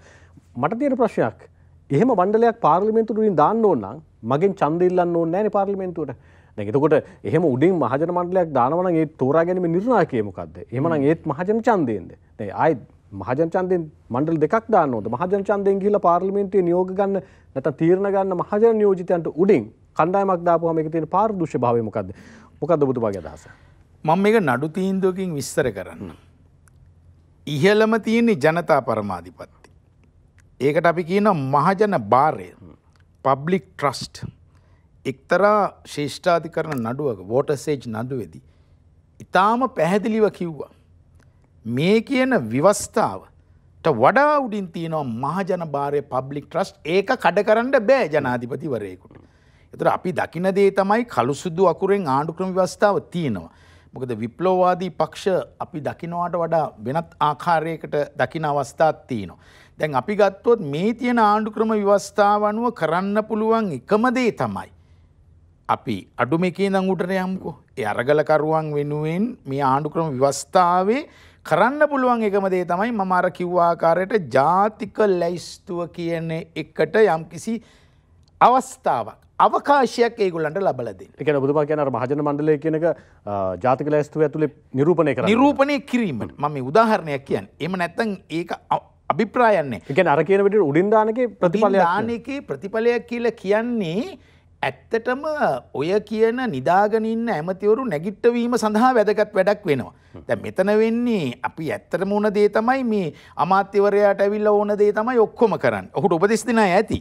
දැන් මහජන මණ්ඩලය ගත්තට පස්සේ ඒ මහජන මණ්ඩලය යම්කිසි විදිහකට තමන්ගේ අමාත්‍යාංශය නැත්තම් ඇමතිවරයාව අපි කියනවා මොනිටරින් නැත්තම් සර්වේල් නැත්තම් එහෙම නැත්තම් ඕ පරීක්ෂා කරන්න පුළුවන් තත්ත්වයකට ඇති කිරීම මිස ඒකට නෛතික බලයක් ගන්න බෑ. දැන් සමහර වෙලාවට මහජන මන්ත්‍රී ඡන්දයෙන් පත් වෙලා පාර්ලිමේන්තුවට යන මන්ත්‍රීවරු හොරේ ඇමතිවරු හොරේ නිදාගෙන ඉන්නවා වගේම ඔය කියන මහජන මණ්ඩලයට පත් වෙන උදවිය වෙනුවෙනුත් ඔය ගැටලු තියෙන්න බැරිද? එහෙම වුණොත් එහෙම පාර්ලිමේන්තුවෙන් ගන්න සාධනීය පියවර වලට අභියෝගයක් එල්ල වෙන්නේ නැද්ද? ඔබට මතකද කලින් හිටියා අපේ අර එල්ඩර්ලි මිනිස්ටර්ස් ලව වෙනම කොමිටියකට දාලා කාලයක් හදලා තිබේ 2005 ඒ කියන්නේ වෙටරන් මිනිස්ටර් අන්න ඒ වගේ උපදේශකයන්. නමුත් ඒගොල්ලෝ පාර්ලිමේන්තුවේ හිටිය අය. දැන් මේ අය පාර්ලිමේන්තුවේ ඉන්නේ. දැන් මේ මහජන මණ්ඩලය හැදෙන්නේ කොහොමද? මහජන මණ්ඩලයට නෛතික බලය ලැබෙන්නේ කොහොමද? මේ විප්ලවවාදී පක්ෂය හොඳට බලන්න ඕනේ. මම ලෝකේ කොතනක හරි මේ ආණ්ඩුක්‍රම ව්‍යවස්ථා ක්‍රියාත්මක නැත ආණ්ඩුක්‍රමයේදී මහජන ඡන්දෙන් නැත්නම් ප්‍රජාතන්ත්‍රවාදීව පත්වන පාර්ලිමේන්තුවකට උඩින් කොහේ හරි ලෝකේ රටක එහෙම මහජන මණ්ඩලයක් නියෝජන මණ්ඩලයක් නිර්මාණය කරලා තියෙනවද? සෙනෙට් එක ගත්තොත් මේ පැත්තේ ඉන්නේ. ඉන්දියාවේ ගත්තොත් පල්ලෙහා ඉන්නේ. තියෙනවා. ඒව ඇවිල්ලා බොහෝ අවස්ථාවල විප්ලව වලින් ආණ්ඩු පිහිටපු අය. දැන් උදාහරණයක් ලෙස ගත්තොත් කියුබාව මට පෙන්වන්න පුළුවන්. දැන් කියුබාව තුල ඇති වෙන මහජන විප්ලවය තුල ඡන්දයක් නෙමෙයි. හැබැයි ඔබතුමා කියපු කියුබාව ඒ පත් කරගෙන ගිහලා යම් අද වෙනකොට කඩා වැටලා තියෙනවානේ. ඔව් කඩා වැටලා තියෙනවා. එතකොට දැන් මෙතනදී අපි දකින්න ඕනි මේ මහජන මණ්ඩලය කියන එකට කොහොමද පත් වෙන්නේ කියන එකනේ. දැන් අපිට නෑම කියන්න බෑ දසුන්. ලෝකේ විවිධ රටවල් තියෙනවා. මේ රටවල් අතරින් මට වෙන්නන්න පුළුවන් වෙනිසියුලාව. එතනින් ගියාට පස්සේ මහජන වියට්නාමය, මහජන චීනය, ඒ වගේ හදාගත්තේ ඒවා. එතකොට එතන පක්ෂය ගෙනියන්නේ. මම හිතන්නේ විප්ලවවාදී පක්ෂ හිතනවා ඇති මහජන මණ්ඩලය කියලා කියන්නේ තමන්ගේ ඉහළම කේඩරේ ඉන්නවනේ. එතකොට ඒ කියන්නේ කොමියුනිස්ට් සිස්ටම් එක. ඔබතුමා කියපු රටවල් ඇතුලේ තියෙන්නේ. ඒක තමයි දසුන් රටවල් ඇතුලේ තියෙන්නේ පක්ෂ ක්‍රමය ඇතුලේ එක පක්ෂයයි. හැබැයි අපේ රටේ තියෙන බහුපක්ෂ ක්‍රමය. අන්න ඒක තමයි මට තියෙන ගැටලුව. මට තියෙන ගැටලුව ඒ සිස්ටම් එකට යන්න උත්සාහ කරනවාද කියලා දන්නේ. දැන් මට හරි කනගාටුයි අර සිස්ටම් චේන්ජ් කියන වචනේ දැන් ටිකක් හැලිලා තියෙනවා. අපි යන්නේ සිස්ටම් චේන්ජ් එකකනේ. ඉතින් ඔය කියන මහජන මණ්ඩලය උපදේශක මණ්ඩලයක් හැටියට තියෙනවා මිස ක්‍රියාකාරී ලෙස පාර්ලිමේන්තුවට පැමිණෙන්න හෝ පාර්ලිමේන්තුවේ විෂය කටයුතු පිළිබඳව ඒ අයට පාර්ලිමේන්තුව තුළ නීති සම්පාදන කෙටියෙන් කියනවනම් නීති සම්පාදනය කරන්න බෑ. දෙන්න පුළුවන් ප්‍රොපෝසල් එකක් විතරයි. එතනින් එහාට යන්න නම් අපි කල්පනා කරන්න ඕනේ කොහොමද මේ දැන් අපි ගොඩාක් වෙලාවට ස්ට්‍රක්චරල් චේන්ජ් එකක් අපි දකිනවා ඇත්තටම කොමියුනිස්ට් සමාජවාදයට ගිය රටවල. ඒ රටවලට වඩා ලංකාව වෙනස් මේ මොඩල් එක අදාළ කර ගැනීමේදී මීට වඩා නිර්ණායකයන් දකින්න ඕනේ කියන එක තමයි මම කියන්නේ. එතනින් මෙහාට එමු. දැන් සමහර වෙලාවට අපේ රටේ මේ පවතින තත්ත්වයෙන් අලුත් ක්‍රමයක් අලුත් තත්ත්වයක් සහ හෙට සිද්ධ වෙන්නේ මොකද්ද කියන කාරණය පිළිබඳ අවිනිශ්චිතතාවයක් එක්ක තියෙන තත්ත්වයක්නේ. දැන් අපි දන්නවා ලෝකයේ අරගල කරපු රටවල් තිබෙනවා. ඔබතුමාත් සඳහන් කළා. හැබැයි මේ වෙනකොට ටියුනීසියාව, ඊට පස්සේ ඊජිප්තුව, ලිබියාව, සිරියාව යම් අරගලයන් තුලින් ඔවුන් උත්සාහ කළා බලයන් ලබා ගන්න සහ පවත්වාගෙන යන්න. හැබැයි අද වෙනකොට මේ රාජ්‍යයන් අසාර්ථක වෙලා තියෙනවා. දැන් අපේ රටේ අරගලකරුවන් සාධනීය තැනකදී පාරට බහින්නේ මේ ජන පීඩනයේ හින්දා සහ එක් තැනකදී හොරා කෑම කියන එක ඉස්සරහට දාගෙන උන්ට ඕන වෙලා තිබ්බා පාරිශුද්ධත්වයෙන් යුතු ආණ්ඩුකරණයක් සහ රටේ ඔවුන් අපේක්ෂා කරන තත්ත්වය උන්ට දිනා ගන්න. දැන් එහෙම දිනා ගන්න පාරට බහැපු අයට සමහරලාට චෝදනා එළවෙන්න පුළුවන් තව මාස 6කින් 8කින් ටියුනීසියාවක්, ඊජිප්තුවක්, සිරියාවක්, ලිබියාවක් බවට පත් කළේ ඔබ මේ රට කියලා. එහෙම චෝදනා නොලබන්න අරගලකරුවන් මේ අරගලය කොතෙන්ද කේන්ද්‍රගත කරන්න ඕනේ? බොහොම වැදගත්. දැන් ඇත්තටම මම නම් දකින්නේ අරගලය නිමා වෙලා නැහැ. ඒ අරගලය මධ්‍යස්ථ තැනකට ගෙනල්ලා ජනතාවට සහන දෙන්න දේශපාලන ස්ථාවරත්වයේ ඒ අය මුලින්ම ඇති කරන්න ඕනේ. දෙවෙනි අවස්ථාව තමයි ආර්ථික ස්ථාවරත්වය. හැබැයි ඔබ ඔය සඳහන් කර සියලු රටවල යම් කිසි ආකාරයකට විදේශ බලවේග සිටියා. ඒක මට සාක්ෂි සහිතව ඔප්පු කරන්න පුළුවන්. ඔය කියන හැම රට තුලම ඒ කියන සිස්ටම් එක චේන්ජ් කිරීම සඳහා අවශ්‍ය සම්පූර්ණ ආධාර, මුදල්, ආයුධ පොම්ප කරපු අවස්ථා තියෙනවා. ඒ අයට ඕනෑ වුණ දේ තමයි ගොඩක් වෙලාවට ඒ රටවල් අස්ථායීකරණය කරන්නේ. නමුත් ලංකාව එහෙම නොවේවායි කියලා මම ප්‍රාර්ථනා කරනවා. මොකද තරුණ තරුණියෝ උත්තරීතර අරමුණක ඉන්නේ. සියලුම ජාතීන් එකට තමයි ඉන්නේ. ඒතකොට මෙතන ජාතිවාදයන් නැතුව එයා ඉස්සරහට යනවා. ඒක හොඳයි. නමුත් ඒ රටවල් ගත්තට පස්සේ උදාහරණයක් ලෙස ගත්තොත් ඉරාකයේ තිබ්බ ඔබ දන්නවා පෞරාණික දේවල් අද කිසි දෙයක් නැහැ. ඒවා ඇමරිකා එක්සත් ජනපදයේ නැත්තම් මහා බ්‍රිතාන්‍යයේ තියෙන. එතකොට ඒවයි උන දේවල් තමයි ඒ සිස්ටම් එක සම්පූර්ණයෙන්ම පෙරලා දාලා ඒ අයට ඕනේ සිස්ටම් එකක් හදන්න. දැන් යුක්‍රේනය ගන්නකො උදාහරණයක් ලෙස රුසියාව ඉන්නවා එක තැනක. දැන් රුසියාව යුද්ධයට යෑම පිළිබඳව රටවල් 32ක් කෙලින්ම කිව්වා. ලංකාව නිහඬව හිටියා. නමුත් යුක්‍රේනයට කොච්චර සහය දෙන බටහිර රටවල් තියනවද? නීටෝ රටවල් කොච්චර සහයෝගය දෙනවද? මේක තමයි ලෝක දේශපාලනය. මේක තමයි ලෝක දේශපාලනයේ තත්ත්වය. අන්න ඒ නිසා තමයි ඔය අහලා තියෙන මාවෝ ගරිල්ලාස්ලා ගැන. දැන් ඔය මාවෝ ගරිල්ලාස්ලා තමයි ආසියානු කලාපය තුල මම දකින්නවා නේපාලය කියන රට. නේපාලේ කත්මණ්ඩු වල මම නිතර ගිහිල්ලා තිනවා. මේ හිටපු ගමන් ස්ට්‍රයික් හිටපු ගමන් ඇති වෙනවා. ඒ කෝච්චි නෑ. එහි තියෙනවා දුම් මේ බස් රථ සහ ට්‍රීවිල් ඒ වගේ ට්‍රීවිල් නෙමෙයි කාර් තියෙන්නේ. හිටි ගමන් නැති වෙනවා. එතකොට මාවෝ ගරිල්ලාස්ලා තමයි මේ තරුණයෝ ඒගොල්ලෝ සටන් කරලා ඒගොල්ලෝ කඳුකරේදී හරි ප්‍රබලයි. ඒතර මාවෝ ගරිල්ලාස්ලා තමයි තනිකර ඔය පාර්ලිමේන්තුව රන් කරේ. කත්මණ්ඩු. හරිද? එතකොට එතනදී උන දේ තමයි අන්තිමට ඒගොල්ලොත් පීස් නෙගෝෂියේෂන් එකට ආවා. ඒගොල්ලන්ගේ තියෙන ආයුධ ටික කෙලින්ම බාර දුන්නා යුනයිටඩ් නේෂන්ස් වල ඉන්න මේ පීස් කීපින් ෆෝසස්ට. අද ඒගොල්ලෝ බලේ ඉන්නවා. කොයිරාලගේ කාලේ මම කියන්නේ. හරිද? එතකොට ගොඩක් වෙලාවට ඇති වුණ දේ තමයි අපි ආසියාව දිහා බලමුකෝ. එතකොට නැක්සලයිට් ව්‍යාපාරේ ඉන්දියාවේ නැක්සලයිට් කියලා ගෲප් එකක් ආවා. ඉන්දියාවේ තියෙනවා මාවෝ ගරිලාස්ලා. ඒතකොට ඒගොල්ලෝ යම්කිසි පරමාර්ථයක් යම්කිසි සටනක්. නමුත් ලංකාවේ එහෙම ඒ තත්ත්වේ නැහැ. ඉතින් ඒගොල්ලෝ ආයුධත් එක්ක සටන් කරන්නේ නැහැ. නමුත් ඒගොල්ලෝ තරුණයෝ. අද වෙනකොට ඒගොල්ලෝ තීරු කරන් තියෙනවා පාලන තන්ත්‍රයට එන්න ඕනේ. ඒ කියන්නේ දැන් ඔබතුමා නොකිය කියන්නේ යම් තැනකදී මේ අරගලකරුවන් ඇවිල්ලා තියෙන කේන්ද්‍රස්ථානයේ මැද ඉඳන් උන් අර පාංගෙඩියම නෙවෙයි. අපිට තුන් කාලක් දෙන්න කාලක් තියාගන්න කියන තැනකට යම් එකඟතාවයකට එන්න ඕන කියලා ඔබතුමා යෝජනා කරනවා. මම කියන්නේ ඇත්ත වශයෙන්ම එකඟතාවයක් කියලා කියන්නේ ප්‍රතිපත්තිමය එකඟතාවයක්. දැන් අපි බලමුකෝ අරගලයේ දීලා තියෙන සම්මුතිය. ඒ සම්මුතියේ ගත යුතු බොහෝ කරුණු තියෙනවනේ.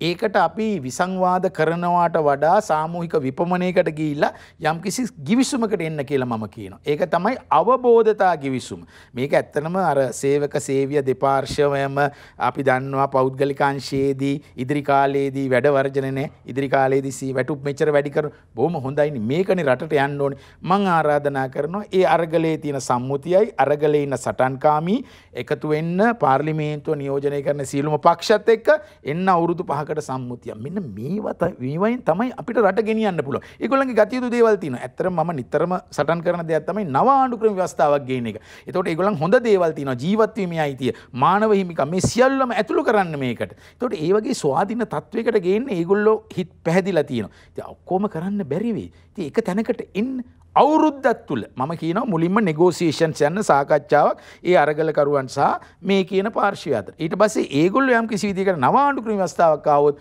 බොහෝ විට අපිට සිතුම් පැතුම් ඉටු කරන්න පුළුවන්. සමහර වෙලාවට දැන් ওই නව ආණ්ඩුක්‍රම ව්‍යවස්ථාවක් පිළිබඳ වෙන සාකච්ඡාව 78 මෙපිට හැම ජනාධිපතිවරයෙක්ගේම කාල පරිච්ඡේදය තුල අපි අහලා තියෙනවා. දැන් මේ ආසන්න වශයෙන් අපි දැක්කා මේ ගෝඨාභය රාජපක්ෂ මැතිතුමාගේ මේ පාලන කාලය ඇතුළෙත් කණ්ඩායමක් පත් කරලා නව ව්‍යවස්ථාවක් පිළිබඳව සාකච්ඡා කළා. ඊට පස්සේ එතනින් එහාට ගිහිල්ලා මෛත්‍රීපාල සිරිසේන රනිල් වික්‍රමසිංහ මහත්මයාගේ පාලන කාලය ඇතුළෙත් ඒ සාකච්ඡාව ඇතුණා.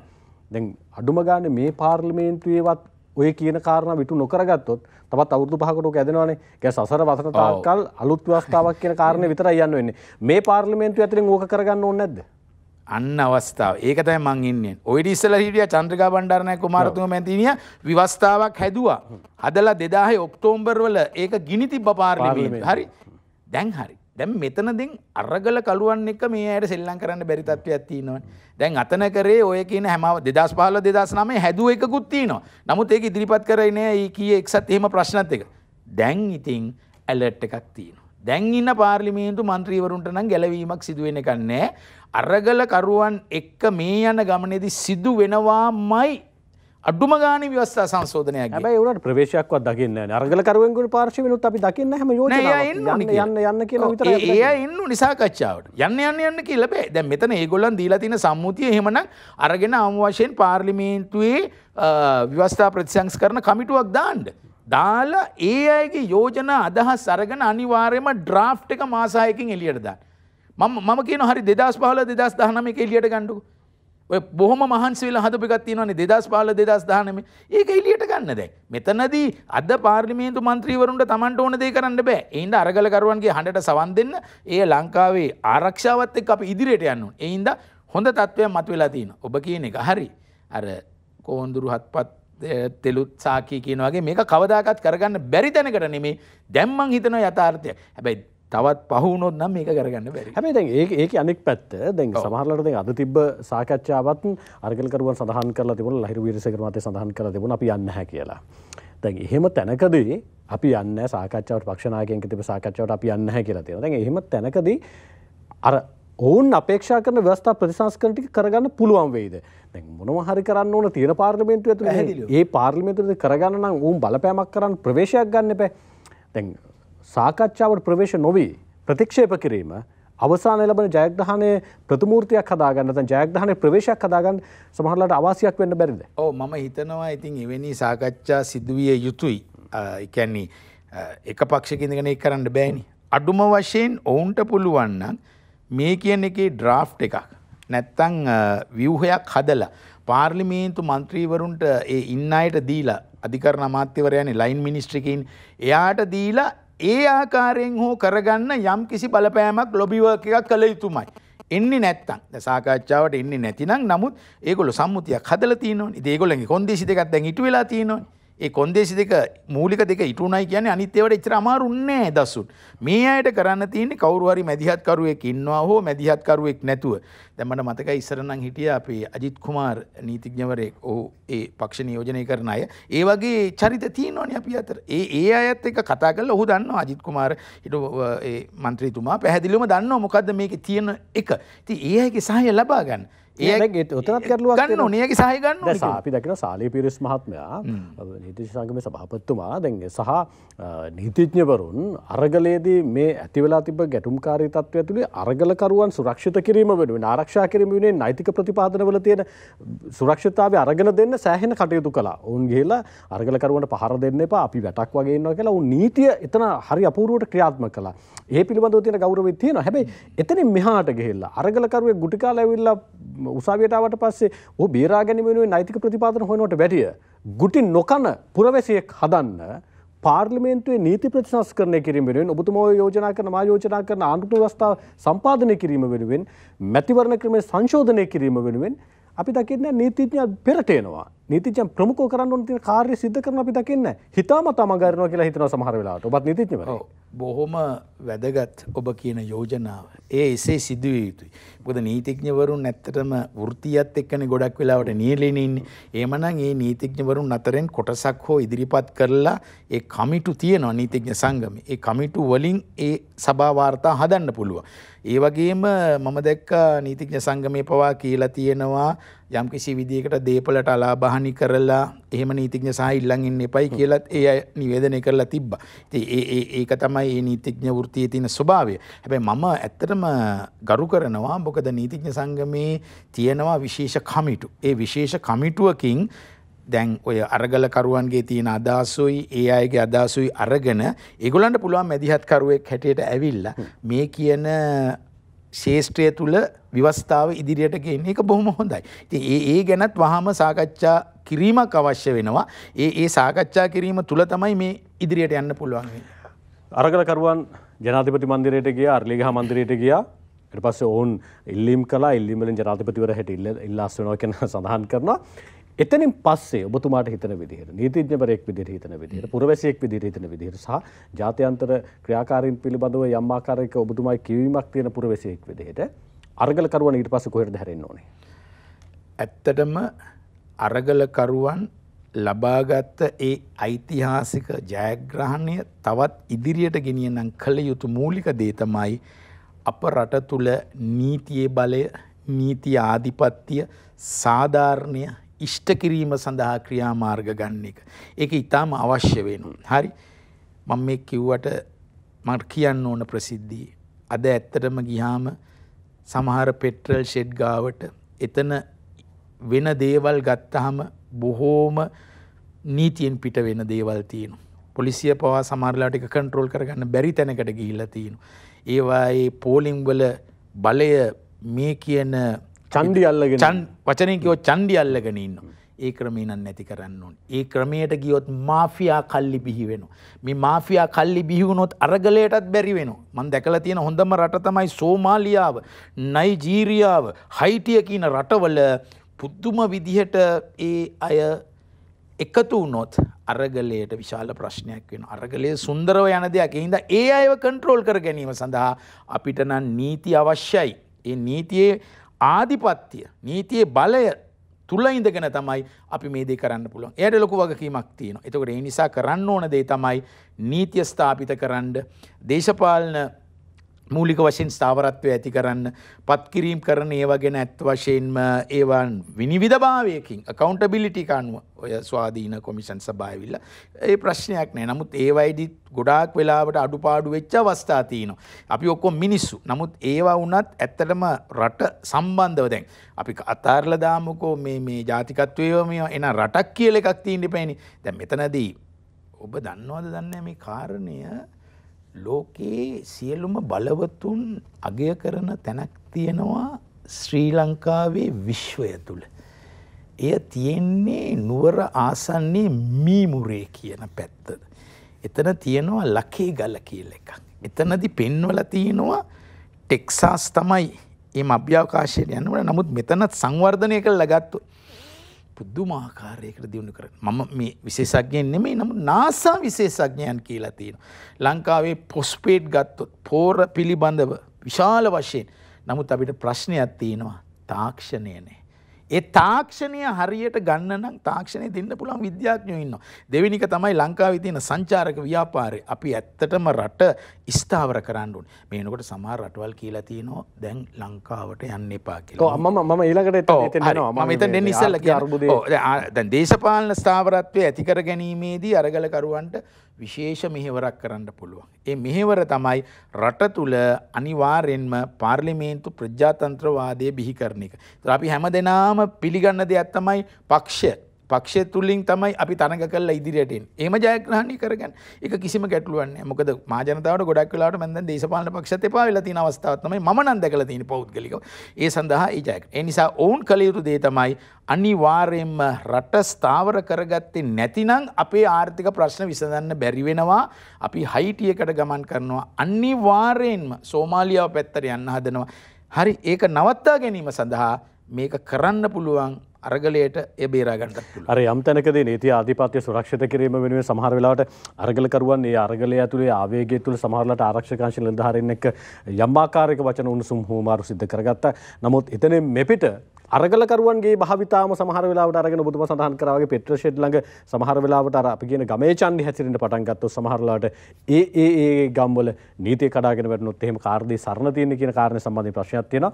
ඔබතුමා සඳහන් කළේ ඒකයි අරගලකරුවන්ගේ සුරක්ෂිතතාවය ඇති කරන්න. මොකද ඔබට ඒකේ පූර්වාදර්ශය සපයන්න පුළුවන්. ඒ නිසා ඒ කරන්න කියන ආරාධනාව තමයි ආයාචනාව තමයි කළේ. එතනින් මෙහාට එමු. දැන් යම් තැනකදී අරගලයේ තීව්‍ර වීමත් එක්ක ජනාධිපති පුටුව අගමැති පුටුව හෙලවෙනවා. ඒ වගේම පාර්ලිමේන්තුවේ ආසන ටිකත් එහෙම හෙලවෙනවා. එහෙම පසුබිමක ලංකාවේ මේ ආර්ථික අර්බුදයෙන් ගොඩ එන්න IMF සංවිධාන ජාත්‍යන්තර මූල්‍ය අරමුදල සාකච්ඡා කරගෙන ආව මේ වෙනකොට නැවතිලා තියෙනවා. ඒ වගේම තමයි මූලික අපේ රටේ තියෙන තෙල් ප්‍රශ්නේ, ගෑස් ප්‍රශ්නේ, ඊට පස්සේ පොහොර ප්‍රශ්නෙට යම් ආකාරයක පිළීමක් ඇදලා තියෙනවා, ආහාර ප්‍රශ්නය. මේ ප්‍රශ්න වෙනුවෙන් ජාත්‍යන්තර මැදිහත් වීම අපි අනිවාර්යයෙන්ම ලබා ගත යුතුයි. මේ වෙනකොට අද දවසේදී අපි ගත්තොත් එහෙම ලංකාවට උඩින් අහසේ ගුවන් යානා කොහොමද පියාසර කරන්න කියලා ලංකාවට ගුවන් යානා ඉන්නේ නැහැ. ඒ තැනට අපි පත් වෙලා තියෙනවා. සියලු ගුවන් යානා ඉන්දියාවට, මේ පැත්තේ මැලේසියාවට හරවනවා. දැන් එහෙම තැනකදී ආර්ථික වශයෙන් ගොඩ ගන්න කොහොමද? ජාත්‍යන්තර සහායක් ලබා ගන්න පුළුවන් වේද මේ පවතින තත්ත්වය ඇතුලේ? IMF එකේ ලොක්කො ටික කියලා තියෙන දෙයක් මම කියන්නම්. ඕන දෙයක් රට ඇතුලේ කරගෙන දේශපාලන ස්ථාවරත්වයක් විතරක් හදාගෙන එන්න කියන එක. දැන් එතනින් පේනවා ඒගොල්ලෝ තාම සාකච්ඡාවකට යන්නේ නැහැ. නිශ්චිත ලෙස පාර්ලිමේන්තුවේ ඒ කියන අනුප්‍රාප්තික ජනාධිපති කැබිනට් මණ්ඩලය සහ ඒ සියල්ල ඇති කරගෙන. ඒක 100% දැන් මේ වෙනකොට අපි දකිනවා. ඒ විතරක් නෙමෙයි එක්සත් ජාතීන්ගේ මානව හිමිකම් කවුන්සිලේ සැසිවාරයේ ළඟදී ඉවර වුණා. ඔක්තෝබර් සැසිවාරයේ පටන් ගන්නවා. ඇත්ත වශයෙන්ම අපි සන්තෝෂ වෙන්න ඕනි දසුන්. අපි මියන්මාරයක් වගේ වුණේ නෑනේ. ඒක ඔබ ඇත්තටම මේ වෙලාවෙත් මියන්මාරයේ වෙන දේවල් ඔබ දැක්කොත් ඇත්තටම ඉතා දුක්ඛිත තත්වයක්. හරි අපි එතකොට ඇෆ්ගනිස්තානයකට ගියේ නෑනේ. අපි ඊ අතින් යම් විදියකට සන්තෝෂ වෙන්න ඕන අර ඔබ කිව්ව ආරක්ෂා අංශය බොහොම ඉවසීමෙන් මනාව ඒ අයගේ වැඩ කටයුතු කරා. දැන් කීපයකදී ඒවා නැති වෙන්න පුළුවන්. නමුත් ඇත්ත වශයෙන්ම මට මියන්මාරයේ දර්ශන පෙන්වන්න බෑ. මෙතන පෙන්වුවා නම් ඔබ හඬා වැළපේ කොච්චර දුරට ඒවා එළියට යන්නේ නෑ. සමාජ මාධ්‍ය වහලා මියන්මාරේ, සමාජ මාධ්‍ය වහලා පලස්තීනයේ, සමාජ මාධ්‍ය වහලා ගොඩක් රටවල. නමුත් අපේ සමාජ මාධ්‍යත් එක්ක සමාජ ජාලත් එක්ක යනවා ඒවා අපි පෙන්වන්න ඕනේ. එතකොට ඊට වඩා වෙනස් තත්ත්වයක් මේ දැන් ඇති වෙමින් පවතින. ඒ නිසා විශේෂයෙන්ම ජිනීවා මානවික කවුන්සිල් කියන එක කරුණක් තියෙනවා. මේක සාමකාමීව මේ අරගලයට යන්න දෙන්න, ඒවා ඒ ආකාරයට විසඳන්න. අරගල කරුවන් අතරිනුත් යම් කිසි හික්මීමක් අපිට අවශ්‍ය වෙනවා. අර ඔබ ආවේගයට ආව වගේ බොහොම පැරණි සම්පත් අපි රැක ගන්න ඕනේ. එතකොට මම කියන්න හදන දේ තමයි අන්තර්ජාතිකව අපිට තියෙනවා World Food Organization. අපි මෙම්බර් කෙනෙක්. World Trade Organization, ලෝක වෙළඳ සංගමය, World Intellectual Property, මේ හැම එකටම ILO මේවයි හිටිය ප්‍රධාන සමාජිකයෙක් ලංකාව. එතකොට ලංකාව ගැන ගොඩාක් වෙලාවට බලනවා එනවනම් අපි උදව්වක් හරි කරන්න මෙච්චර කල් අපි කරලා නැහැ. ඒ අපිට ඕන දේවල්නේ අපි කළා තියෙන්නේ. දැන් ඇත්ත වශයෙන්ම ජර්මනිය වුණත් සංසෝත වුණා ලෝකේ ප්‍රථම රට කාබනික පොහොර ලංකාව යන එක කියලා ඒගොල්ලෝ ගොඩක් උදව්. නමුත් ඒක ප්‍රායෝගිකව කරන්න බෑ. ඒ නිසා අපි ප්‍රායෝගිකව කරන්න පුළුවන් දේ හිතා ගන්න තැනට අපි ගන්න ඕනේ. ඒ නිසා ජාත්‍යන්තර සංවිධානවල හිත දිනා ගන්න. ඔබ දන්නවද WHO කොච්චර ලංකාව කෙරෙහි පැහැදිලා හිටියද මේ COVID-19 ඉවර කිරීම ගැන? ඒක හරි මම ඒතකොට ජමේකාවේ හිටියේ. ඒගොල්ලෝ අහනවා කොහොමද? මම ඇමරිකාවේ සංචාරය කරා. ඒගොල්ලෝ අහනවා ඔයගොල්ලන්ගේ මැරෙන්නෙත් නෑ පොඩි දෙනයි. ඔක්කොම මැරලා තියෙන 15000 ඒ වගේ ගන්න. ඉතින් ඒ වගේ අපි යම් පැති වලින් අපි ඒක සාධනීය තත්වයකට අපිට උදව් කරා. හරි. නමුත් දැන් වෙලා තියෙන දේ තමයි අපි මොනවටවත් කලින් ආර්ථික ස්ථාවරත්වයට ඉස්සලා යන්න ඕනේ. දේශපාලන ස්ථාවරත්වය ඒ යෑම සඳහා පාර්ලිමේන්තුවයි අරගලකරුවන් අතර සම්මුතියක් ඇති කරගත යුතුයි. ඒක ජනතාවාදී සම්මුතියක් තුළින් අපිට පෙන්වන්න පුළුවන් අපි ඔක්කොම එක විදියට යන්නේ. ඒ පුද්ගලයන්ට කැමති වෙන්න එපා. දැන් ඔබ මට කැමති නැති වුණාට සමහරවිට ප්‍රතිපත්ති වෙනස් නේ. දැන් අපි ලංකාවේ හරිම චින්තනයක් තියෙන. එයාත් එපා එයාගේ චින්තනයක්. එහෙම නෙමෙයි. පුද්ගලයා වැරදි වෙන්න පුළුවන්. නමුත් ඒ පුද්ගලයා හරියට හිතලා ප්‍රතිපත්තියක් දුන්නොත් ඒ ප්‍රතිපත්තියට අපි ගරු කරන්න ඕන. අන්න ඒ තියෙන ඇටිටියුඩ් එක චර්යාව අපි ඇති වුණොත් ලංකාව හොඳට හදා ගන්න පුළුවන්. එහෙනම් ජාත්‍යන්තර ආයතනවල කොහොමද හිත දිනාගන්නේ? ජාත්‍යන්තර ආයතනවල හිත දිනා ගන්න. දැන් ලාංකිකයන් විශාල ප්‍රමාණයක් ලෝකේ ඉන්නවා. හරි. මෙල්බර්න් වල විතරක් ඉන්නවා ලක්ෂ 3කට වඩා. ඒ ඔක්කොම එකතු කරලා ගත්තොත් මේ ඩොලර් 10ක් ලංකාවට දෙන්න ඕන කෙනෙක් කැමති. ඒගොල්ලෝ කිව්වෝ මේ පරිපාලනය ගියොත් අපි දෙනවා. අපි දැන් බලමු කොතෙක් දුරට අපිට ලබා ගන්න පුළුවන්ද, දිනා ගන්න පුළුවන්ද කියන එක. ඒ දිනා ගැනීම සඳහා අවශ්‍ය වපසරිය හැමෝම බලන්න. වියට්නාමය කියන්නේ සමාජවාදී රාජ්‍යයක්. වියට්නාමය විනාශ කරා ඇමරිකාව. නමුත් අද වියට්නාමයේ තමයි ලොකුම ජෝන්ස් කම්පැනි යන ඔක්කොම තියෙන. ගිහිල්ලා බලන්න හෝ චි මින් සිටි එකේ ඔක්කොම තියෙන ඇමරිකන් අය. ඇයි? politically established. දේශ අපිට කමන්නේ ඒගොල්ලෝ කොමියුනිස්ට්රුවන් මොන වුණත් ඒගොල්ලන්ගේ එක වෙනස් වෙන්නේ. අද ලෝකේ දියුණු වෙන හොඳම රටක් තමයි වියට්නාමය කියලා කියන්නේ. Nike shoes ඔක්කොම අපේ apparel industry එක ඒගොල්ලෝ අරගෙන ඉවරයි. ඇයි? political stability. දේශපාලන ස්ථාවරත්වය තියෙනවා නම් මාක්ස්වාදීද නැද්ද කියලා අද ලෝකේ කොහෙවත් බලන්නේ නැහැ. වියට්නාමය විනාශ වෙච්ච රට. 70 ගණන් වල වියට්නාම් යුද්ධෙන් විනාශ කරා. නමුත් ඒ විනාශ කරපු අයම ඇවිල්ලා අද හදලා දීලා තියෙනවා. ඒ වගේම ඔය LTT ඩයස්පෝරාව ගත්තොත් විශාල මුදලක් ඒගොල්ලෝ ගාව තියෙනවා. ඉතින් ඒගොල්ලෝ එක යම්කිසි සාකච්ඡාවකට එන්න ඕනේ. මොකද එහෙම ඇවිල්ලා අපි විවෘතභාවය පෙන්නුවොත් අපේ ඒකීය භාවයත් බේරගෙන අපිට ඒ දේ කරන්න. යම් තැනකදී සමහර වෙලාවට අපේ රටේ මේ තියෙන මේ අරගල ස්වභාවයත් එක්ක ගත්තාම සමහරලාට අරගලෙන් ජය ලබන පිරිසකුත් ඉන්නවා. සමහරලාට එහෙම පරාජයත්පත් කරගන්න පිරිසකුත් ඉන්න කණ්ඩායම් දෙකක් ඉන්නවා. 71ත් 89ත් කැරලි දෙක ගත්තාම එහෙමමයි. ඒ කියවීම අදට සමහරලාට බොහෝ වෙලාවට ගැලපෙනවා. සමහරලාට මේ තියෙන තත්ත්වය අපි අපේක්ෂා කරාට ආර්ථික ස්ථාවරත්වය ඇති කරගන්න දේශපාලන ස්ථාවරත්වයක් නිර්මාණය කළ යුතුයි කියලා සමහර වෙලාවට මේ තියෙන තත්ත්වය වෙනස් වෙන්න පුළුවන්. ආය මේ කණ්ඩායමට එරෙහිව තව කණ්ඩායමක් පාරට බහින්න පුළුවන්. ඔයාලා එපා, ඔයාලා මේක හැදුවේ නැහැ, ඔයාලා මේවා දුන්නේ නැහැ. ආය රුපියල් 60ට පාන් ඕනේ, ආය රුපියල් 115ට තෙල් ඕනේ, ගෑස් 2500ට දුන්නේ නැහැ යන්න කියලා. එහෙම වුණොත් මොකක් වෙයිද? ඔව්. විප්ලවයත් එක ප්‍රතිවිප්ලවයත් අපි සාකච්ඡා කරලා බලන්න. මම වචනෙන් කිව්වේ නැහැ. දැන් ඒක තමයි සංකල්පය. දැන් අරලියගහ මන්දිරයේම එකම කණ්ඩායම එනකොට ඒක හොඳ නෑ ඉච්චර. ඉතින් ඒවා මාධ්‍යවල එනවා දැන් අපි අන්න එතන තමයි ප්‍රශ්නේ තියෙන්නේ. ඒ අය අතරත් විසම්මුතියක් ඇති වෙන්න ඕන. ඒ අය අතරත් සාධාරණයක් ඇති වෙන්න ඕන. දැන් දිගින් දිගටම ඔය තත්ත්වෙ ගියොත් වෙන කණ්ඩායමක් එන්න පුළුවන්. ඕක තමයි ගොඩක් රටවල වෙලා තියෙන්නේ. ඒ හින්දා දැන් අරගලේ ඉන්න නායකයන් විසින් පෙන්වා දෙන්න ඕන දේ තමයි අරගලේ කරේ මේ අපි වෙනුවෙන් නෙමෙයි මහ ජනතාව වෙනුවෙන්. ඕන් එක පෙන්නලා දීලා තියෙනවනේ. එතකොට විශාල නීතිඥවරු සංඛ්‍යාවකුත් ඔතන හිටියනේ. දැන් නීතිඥවරු ඔතනින් පිට වෙලා යන්න බෑ. ඒගොල්ලෝ ඉඳගෙන හරි මාර්ගයට මේක තල්ලු කරන්න ඕන. මම 100% පිළිගන්නවා. ඊට පස්සේ මේක ලංකාවේ තියෙන ප්‍රශ්නේ ගොඩක් වෙලාවට අපි ආමාශයත් එක්ක ජීවත් වෙන කට්ටියනේ. ඒකනේ අර ඉන්දියාවේ මහාචාර්යවරයෙක් කිව්වා මේ ලංකාවේ කනබොන දේවල් දැක්කම මේගොල්ලෝ පුදුමයටපත් වෙනවා කියලා. එහෙම නෙමෙයි. ඒක සල්ලි දෙනවනේ ඒක විඳන් කරන්න ඕනේ. නමුත් ප්‍රශ්නේ තියෙන්නේ අර ඔබ කිව්ව තත්වයට යනවා. ඊට පස්සේ මේවයි අනිත් පැත්ත ඔය මම මේක කියන්න ඕනේ. වෛර ඊර්ෂ්‍යාවත් පැතිරෙනවා. අපි දන්නවා ගොඩාක් වෙලාවට 80ට 89 තුල අහිංසක අයට උන තත්වය. ඉතින් ඒක විවෘතව මම සාකච්ඡා කරනවා. මොකද ඒවත් අපි යම් කිසි විදියකට හික්මවා ගත යුතුයි. එහෙම නැතිනම් මෙතන වෛරකාරී විදියට ගියොත් මේ දේ කරන්න බෑ. අරගලය සුන්දරයි. අවශ්‍ය දේ ඒගොල්ලොන්ට දැන් සාමකාමීව ඉෂ්ට වුණා. ඊට පස්සේ ඒ සමහරලාට නිරන්තරයෙන්ම ඊළඟ අවස්ථාව මොකක්ද කියන එක තාම තෝරා බේරාගෙන නැහැ. ඒ තෝරා බේරා ගැනීම සඳහා තමයි මම හිතන්නේ අර සංවාදයක් පැවැත්වුණා නම් හොඳයි කියන එක. මේ සංවාදය තුලින් තමයි ගොඩාක් වෙලාවට විශ්වවිද්‍යාලවල ඔය සංවාද එනවා. දැන් උදාහරණයක් ගත්තොත් ඔක්ස්ෆර්ඩ් විශ්වවිද්‍යාලය, කේම්බ්‍රිජ් විශ්වවිද්‍යාලය, දැන් මම හිටියේ ජමයිකානු තාක්ෂණ. ඒ විශ්වවිද්‍යාලවල හැමදාම රට හදන සාකච්ඡාව තමයි යන්නේ.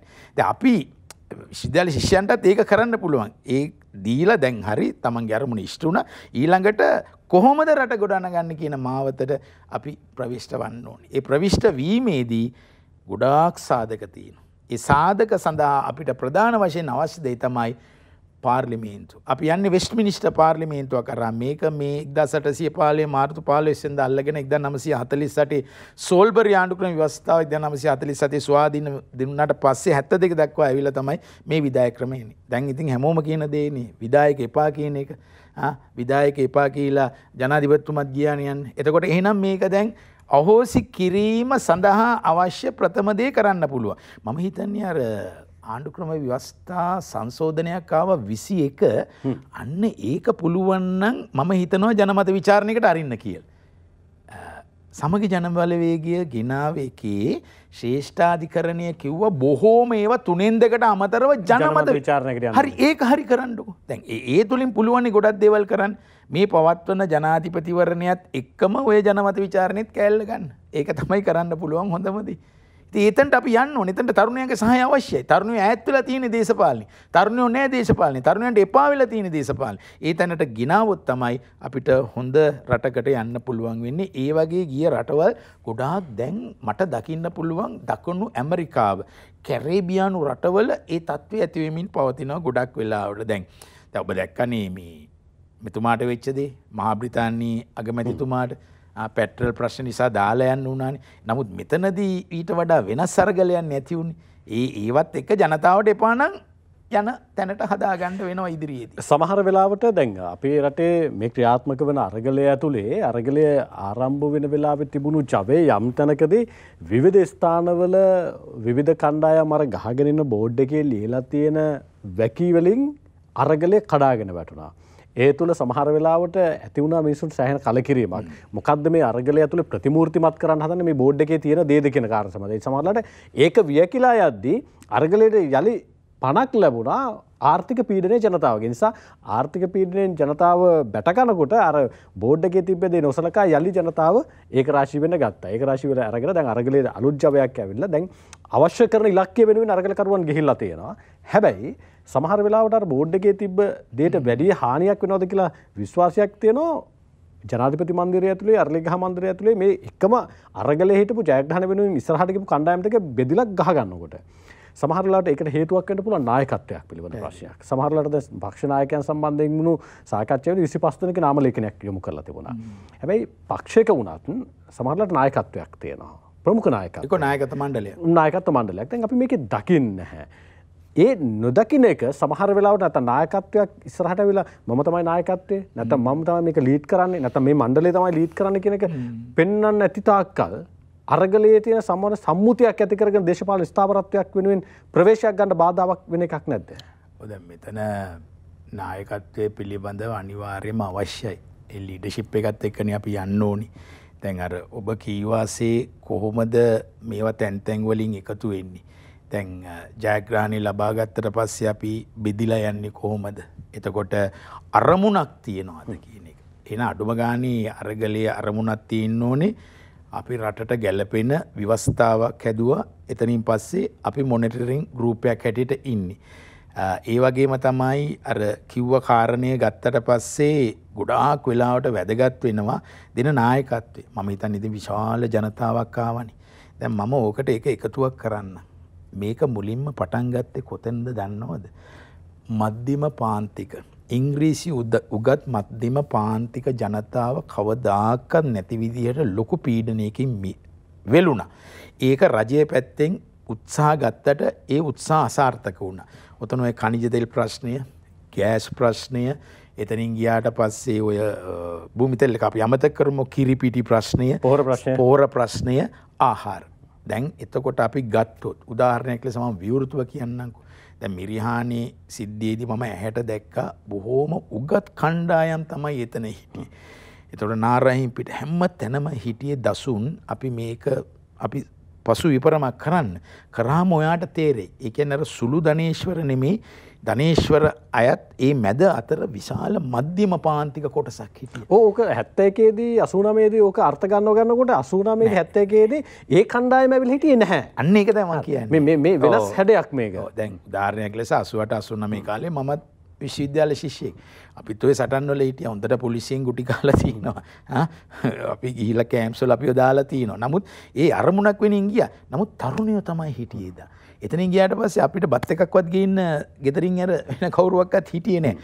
අද එහෙම නෙමෙයි. ඒක වෙනස් හැඩයක් අරගලේදී මධ්‍යම පන්තිය ඔක්කොම ඒගොල්ලෝ සහාය දෙන. ඒක තමයි විය යුත්තේ. ඒක තමයි විය යුත්තේ. ඇත්ත වශයෙන්ම කම්කරුවන් යම් ප්‍රමාණයකට හිටියා. ශිෂ්‍යයන් තමයි බහුතරයක් 88 89 මේ ගිය සංඛ්‍යාව බලන්න ඔබට ඒක තේරෙයි. නමුත් අද ඒක වෙනස් වෙලා තියෙනවා. අද තරුණයන්ට ජවයක් වුණා මේ මධ්‍යම පන්තිය. අන්න ඒකයි විශේෂ ලක්ෂණය. ඇයි මධ්‍යම පන්තිය වෙල හේතුනේ? එදා තිබ්බ ප්‍රශ්න ඒගොල්ලන්ට වඩා අද ප්‍රශ්න වලින් මිරිකුණා, රැකියා නැති වුණා. ඉතින් දසුන් මේකට කොවිඩ් එකෙත් ගැටලුවක් තියෙනවා. ඔබ නොදැනුවත්ව ගල්ෆ් කලාපයේ රටවල් කීයකින් ලංකාවට ආවද? ඒගොල්ලන්ට රැකියා අහිමි වුණා. ඒ හින්දා මේ ඔක්කොම එකට ආව දෙයක් තමයි. ඒ හින්දා අපිට එක තැනකට දොස් කියන්න බෑ. මෙතන විශාල ආර්ථික කළමනාකරණයක් නැති කරගත්ත. දැන් ඉන්න මහ බැංකුව නෙමෙයි, ඉහළ ඉන්න මහ බැංකුව කිසිම ආකාරයකට ඒගොල්ලෝ හිතුවේ නෑ ඉදිරියට යන්නේ මොනවද කියන එක. ලොකු දැක්මක් තිබ්බේ නෑ. මම කියන්නේ අන්න ඒවත් මූලික වශයෙන් බලපෑවා. අර සමාජ පීඩනයේ ඉන්න තරුණියෝ ඒගොල්ලන්ට ලොකු ශක්තියක් දුන්නා. පාංගෙඩි 500ක් 600ක් ගෙනියන්න පුළුවන් විදියට තමන් මුදල් වියදම් කරා. කෝච්චියකට සම්පූර්ණයෙන්ම මුදල් වියදම් කරා. අනේ 88 89 කාලේ එහෙම තිබුණේ නැහැ. බොහොම අමාරුයි. ඒක තමයි කැට හොල්ලලා අපි කැට හොල්ලලා හොයාගත්තේ. නෑ ඒක තමයි මම කියන්නේ. ඒ වෙනස් හැඩේ මේ ඒකරාශී වීම, ඒ වෙනස් හැඩේ අරගලය දැන් ඔය කියන නිර්ධන පන්තිය හරි පීඩිත පන්තිය හරි නෙවෙයි, සමහරලාට ඉහළ විශේෂඥ වෛද්‍යවරියක් හිටියා මට එක සතකට මම හැමදාම ගියා කියලා. හරිද? දැන් එතකොට මේ හැම ස්තරයක්ම නියෝජනය කරන කණ්ඩායමක් ඒකරාශී වෙච්ච තැනක අර නායකත්වයක් පිළිබඳව ප්‍රතිමූර්තියක් නැත්තම්, නායකත්ව මණ්ඩලයක් පිළිබඳව ප්‍රතිමූර්තියක් නැත්තම් අර ඒ අවස්ථාවේ අවස්ථාවාදීව අවස්ථාව ලබා ගන්න එන උදවියගෙන් වෙන හානිය වළක්වා ගන්න බැරි වෙනවනේ. එහෙම වුණොත් එimhe අර කණ්ඩායම කැඩිලා යන්න පුළුවන්. ඒකරාශී වීම, නායකත්ව මණ්ඩලයක්, නායකයෙක් බිහිවීම අවශ්‍ය නැද්ද? අනිවාර්යයෙන්ම අවශ්‍යයි. මොකද නායකත්වයක් 88 89 තිබුණා. හැබැයි නායකත්වය සමූල ඝාතනය කරා. ඒක වෙනම කතන්දරයක්. නමුත් අරගලයක් ගත්තාම වුණත් අනිත් සෑම රටකම මම දකින්න නායකයෙක් මාවෝ සේතුන්ලා බොහොම අමාරුවෙන් 5 දෙනෙක් හරි එකතු කරගෙන මේ සටන පටන් ගත්තා. මේ වෙනි සටනුත් එහෙම වෙන්නේ නැති. නමුත් ඒ නායකත්වයේ ඉදිරියට දැන් ඉන්න ඕනේ. මොකද මේ නායකත්වය මතුවෙන්න ඕනේ. අපි තමයි ලීඩර්. ඔව්. මේ මතුවීම වෙන්නේ ඒගොල්ලන්ගේ සමාජිකයන් ආරක්ෂා කිරීම සහ අනිත් පැත්තෙන් අදාළ සාකච්ඡාවට යම්. මේ දෙක එකට එක තැනකට එන්න ඕනේ. ඉතින් අපි ප්‍රාර්ථනා කරමු ඇත්ත වශයෙන්ම මම අර ඉස්සෙල්ලා කියන්න ගියේ භූ විෂමතාවයේ අතින් ගත්තොත් ලංකාව වෙනුවෙන් හැම වෙලාවෙම ඉන්දියාව බලන් ඉන්නවා. චීනෙන් සබ්මරීන් එකක් ආව ගමන් රාජ්‍ය නායකයෙක් එක්ක තරහ වෙලා රාජ්‍ය නායකයා පරාජය කරන රටක් මේක. ඔබට පේනවද? චීනෙන් එනවා සබ්මරීන් එකක්. ඇයි එන්නේ? තෙල් ගන්න. විශ්වාස කරන්නේ ආරක්ෂාව කලාපේ වොයිස් ඔෆ් ඇමරිකා මෙහි තිබ්බේ. හරිද? එතනින් ගියාට පස්සේ ඇමරිකා එක්සත් ජනපදයේ ඔබ නොදන්නවාට අපේ ඉන්දියාවට තමයි මෝඩි අගමැතිතුමා මම එතන යනවා මේ ගෝලීය දේශපාලනයේ කැළඹීමත් සමහරවිට දැන් ලංකාව ඇතුළේ ස්ථාවර වෙනකොට මතක සුබ්‍රමණ්‍ය ස්වාමී දාලා තියෙනවා කොන්දේසි විරහිතව මැදිහත් වෙනවා රාජපක්ෂවරු බේර ගන්න කියලා. ඊට පස්සේ ඔය තානාපති කාර්යය සඳහන් කරනවා නෑ මහලේකම් කොමසාරිස් කාර්යය සඳහන් කරනවා නෑ ඒක ඔහුගේ පෞද්ගලික මතය කියලා. කියන්නේ ලංකාවේ මේ හෙළවීම ගෝඨාභය රාජපක්ෂ මහත්තයා ඉල්ල අස්වීම කියන කාරණාව මේ කලාපීය දේශපාලනයේ ප්‍රබල කැළඹීමක් ඇති කරනවා. දැන් අසල්වැසි ඉන්දියාව අපි දැක්ක අර ණය කෝටයකින් අපිට පොහොර ටික එනවා ඊට පස්සේ තෙල් ටික ආවා ආහාර ටික ආවා. චීනෙන් යම් මැදිහත් වීමක් සිද්ධ වුණා. ඊට පස්සේ යම් ආකාරයකින් අනිකුත් රටවල් වල සාධනීය මැදිහත් වීමක් මේ කැළඹීමත් එක්ක කලාපීය වශයෙන් ශ්‍රී ලංකාව තනි වෙයිද? තනි නොකර ඕන් සමහර වෙලාවට මේ තියෙන තත්ත්වය ඇතුලේ මේ තියෙන මේ මැද තැනකට ඇවිල්ලා ඕන් අපේ ලංකාව ඇතුළු ගොඩ බහිද පළපදියම් වෙයිද? වැදගත් ප්‍රශ්නයක්. ඔබට මතක ඉන්දියන් සාම හමුදාව ආවා. ඒ ඇවිල්ලා LTT ටික පරාජය කරන්න ආවේ. බොහොම අමාරුවෙන් තමයි අපි යවා ගත්තේ. ඒ වගේම තමයි ඉල්ලීමක් කරොත් එක්සත් ජාතීන්ගේ සංවිධානය තුල එවැනි බටකණ්ඩායම් ඉන්න. නමුත් අපේ බටකණ්ඩායම් තමයි ගොඩක් රටවලට ගිහිලා ඉන්නේ. දැන් මම හිතන්නේ ඊට වැඩිය වෙනස් ආකාරයකට අගමැති නරේන්ද්‍ර ශ්‍රී මෝඩි මැතිතුමා කීවා අපි ශ්‍රී ලංකාවේ ජනතාවත් එක්ක ඉන්නවා කියලා. ඒක හරිය වැදගත් ප්‍රකාශයක්. එතුමා ඒ කර ප්‍රකාශයේදී ඔය කියන ආකාරය නෙමෙයි. ඉතින් අර කිව්ව ඒ දේශපාලකතුමා හිතවත්කමක් තියෙන හින්දා කියන්නේ නැති. නමුත් මම හිතන්නේ මොන පක්ෂේ බලයට ආවත් ඒ නායකයන්ව ලංකාව ඉන්දියාව තනි කරයි කියලා. ඒගොල්ලෝ ගොඩාක් වෙලාවට ආරක්ෂා කරනවා. දැන් පාකිස්තානේ ගොඩාක් වෙලාවට අපිට උදව් කරන්න පුළුවන්. ඒගොල්ලන් ප්‍රශ්න දිනින්ද ඒගොල්ලන්ට උදව් කරගන්න බැරි වෙන්නේ. අපිට ළඟම ඉන්න රටක්.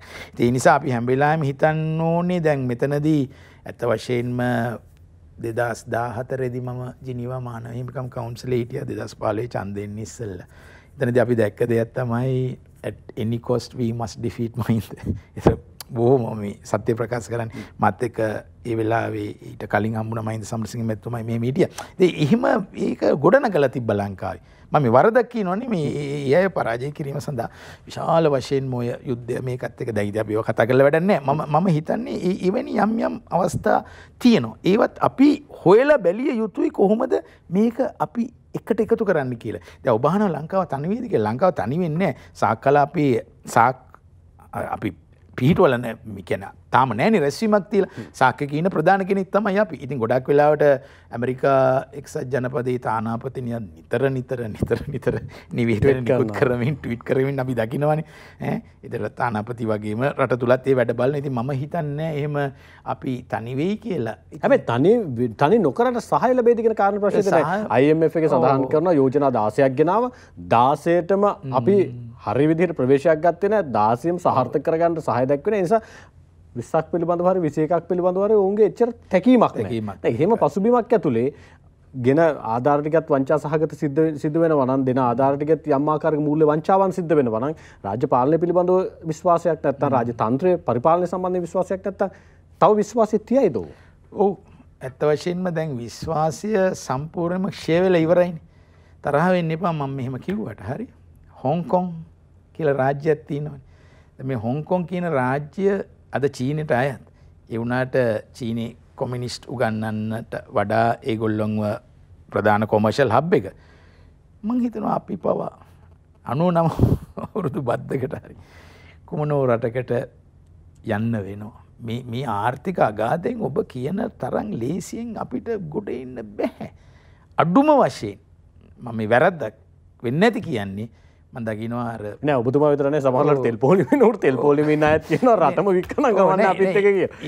ඒක තමයි දසුන් වෙලා තින්නේ. අපි හදවතට එකගව කතා කරන්න දෙපයිනේ. ඔබ කියන විදිහට ලොකුවට සුරංගනා ලෝකමවල හරි IMF එක කියනවා අන්තිම මොහොතේ කිසි දෙයක් දෙන්නේ නැහැ කියලා.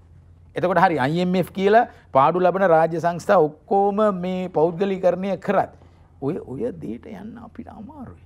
ඒ නිසා තමයි මම ගොඩාක් වෙලාවට විශ්වාස කරන දේ අපි මේ ආර්ථිකය හදාගන්න නම් අපි ඇත්තටම අපි සියලු දෙනා වැඩ කරනවාද? පොඩක් ඔස්ට්‍රේලියාවේ ගිහිල්ලා බලන්න මම පශ්චාත් අධ්‍යාපනය ගන්නකොට ශ්‍රී ලාංකිකයන් ඒ නැගිටින්නේ 4:00ට ගෙදර එන්නේ රෑ 11ට. එතෙක් රට වෙනුවෙන් මේගොල්ලෝ සල්ලි හොයාගෙන ඉවසන. ඉතින් ලංකාවෙත් එවැනි ක්‍රමයක් අපි ඇති කර යුතුයි. ඉතින් එහෙම නැතුව අපි වැඩ නොකරන જાතියක් කියලා කියන්නේ නැහැ. නමුත් ඒ දැන් අරගලයෙන් පස්සේ කෘෂි අරගලය පටන් ගන්න ඕනේ. අරගලයෙන් පස්සේ අපි වෙන අරගල කියන්නේ නිෂ්පාදන අරගලයකට යන්න ඕනේ. මම හිතන්නේ ඒක දුන්න හොඳ දෙයක්. ඒගොල්ලෝ දේශපාලන ස්ථාවරත්වය අරන් දුන්නනේ. දැන් අවශ්‍ය ප්‍රධාන ඉල්ලීම ඉෂ්ට කරගත්තනේ. දැන් ඒගොල්ලෝ මග පෙන්වන්න ඕනේ අපි කොයි විදියටද යන්නේ කියන එක. එහෙම නැති වුණොත් එය කරන්න. දැන් ෆිදෙල් විප්ලවය කරනකොට බොහොම තරුණ වයසේ. නමුත් ෆිදෙල් බොහොම කාලයක් ගිහිල්ලත් ෆිදෙල් හදාගත්ත රට. ලෝකෙ හොඳම සෞඛ්‍ය තියෙන කියුබාවේ. ඒක ෆිදෙල්ට ගරු කරනවා. හරිද? ඒ වගේ අපිට අර ඔබ කියන නායකත්වය අවශ්‍යයි. ඒකත් එක්ක වියට්නාමයේ හෝචි මින්ච් වගේ අපිට ඕනේ නායකත්වය. අන්න එතකොට තමයි අඩුම ගානේ ඇමරිකාව අපිව විවේචනයක් හරි කරන්නේ අර ඉන්න තැනකට දෙන්නේ නැහැ කියන එක. එහෙම නැතුව අර හයිටිය ගත්තොත් නායකත්වයක් නැහැ. සෝමාලිය ගත්තොත් නායකත්වයක් නැහැ. නයිජීරියාවේ නැහැ. ඒ වගේ රටවලට. නමුත් දැන් බලන්න සිරියාව ඕන වෙලාවක බේරනවා රුසියාව. මොකද එතන තියෙන තෙල් සම්පත්. ඉතින් අපේත් යම් සම්පත් තියෙනවා. ඉතින් අපි බලමු මොකක්ද වෙන්නේ. මම කැමතියි සාකච්ඡාව තීරණය පටන් ගත්ත තැනීම නවතන්න. හදිසියවත් ජනාධිපතිතුමා හෙට පොහොය දවසේ රාජනිලධාරීන් වැඩ නැහැ. මම ලියුම දෙන්නේ නැහැ කියලා කිව්වොත් මොකක් වෙයිද? නෑ ලියුම දෙන්නේ නෙමෙයි. එහෙම ඉල්ලාස් වෙන්නේ නැහැ කියලා කිව්වොත්. ඉල්ලාස් වෙන්නේ නැහැ කියන එක එතුමා තමයි තීරණය කරන්න ඕනේ. ඉල්ලාස් වෙන්නේ නැහැ කියලා කිව්වොත් ඉතින් නැවත වතාවක් අරගලයක් පටන් ගනි. දෝ කියන සැකයක් එනවා. අපි ප්‍රශ්නයට උත්තරේ විනිවිද භාවයේ හෙට උදේ වෙනකන් තියාගමු. අපි බෙහෙම ස්තුතිවන්ත වෙනවා ජමේකා තාක්ෂණ විශ්වවිද්‍යාලයේ හිටපු පීඨාධිපති මහාචාර්ය නීතිඥ ප්‍රතිභා මහානාම මහත්මයාට බොහොම ස්තුතියි සහභාගීත්වයට. ආයුබෝවන් කියලා ඔබතුමාට වැඩසටහන සමුදෙනවා. කොහොම නමුත් අද තීරණය අවසානයේ සටහන් කළ යුතුම දෙයක් තියෙනවා. තරුණයින් පාරට බැස්සේ සංශෝධනයක් වෙනුවෙන් සහ Tamanට හිමි අයිතියක් දිනා ගැනීම වෙනුවෙන් ඒක තරුණයන්ට විතරක් කේන්ද්‍රගත වෙලා වුන් මගට බැස්සට ඒක සමස්ත ප්‍රජාවගේම ඉල්ලීමක් බවට පත් වුණා. ඒ ඉල්ලීම මේ මහ පොළොවේ පැල කරලා ගම් නියම් ගම් පුරා විසිරී පැතිරී ගියා. ඒ නිසා තමයි පහුගිය 9 වෙනිදා වැල නොකඩේ කොළඹට ආවේ තෙල් නැතු වුණත් පයින් ආපු මිනිස්සුත් හිටියා කිලෝමීටර ගණන්. ඒ නිසා ඒ සානුකම්පිත හැඟීමට ඒ අරගලකරුවන්ගේ ස්වරයට සියලු දෙනා එහුම්කන් දිය යුතුයි. සමහරලාට කවදාවත් හෙල්ලෙන්නේ නැහැ කියලා මහ පුටුත් උස්සලා පොළවේ ගැහුවා. සමහර වෙලාවට අපි නොහිතන තැනක 225ත් මහා ඉක්මනින් දරුණු විදිහට චලනයක් ඇති වෙන්න පුළුවන්. ඒ නිසා පාර්ලිමේන්තුවටත් වගකීමක් තියෙනවා තරුණයන්ගේ හෘද ස්පන්දනය හඳුනා ගන්න, ඒ මත ක්‍රියා කරන්න. ඒ වගේම තමයි සියලු දෙනාට වගකීමක් තියෙනවා මේ සියලු ජයග්‍රහණයන් මත රටේ හෙට දවස වෙනුවෙන් සුබවාදීව දකින්න සහ ඒ වෙනුවෙන් මාවතක් විවර කරන්න. පුරවැසියන් විදිහට අපි සියලු දෙනා එක තැනක එකතු වෙලා ජයග්‍රහණය කරමු. ජයග්‍රහණය තුළ අපි අනාගතයේ භුක්ති විඳින්න උත්සාහ කරන නිර්මාණය කරන්න උත්සාහ කරන රට දිනා ගන්න උත්සාහ කරමු. සමගන්නවා යලමුණ ගැහිම ලබන අගහරුවාදා.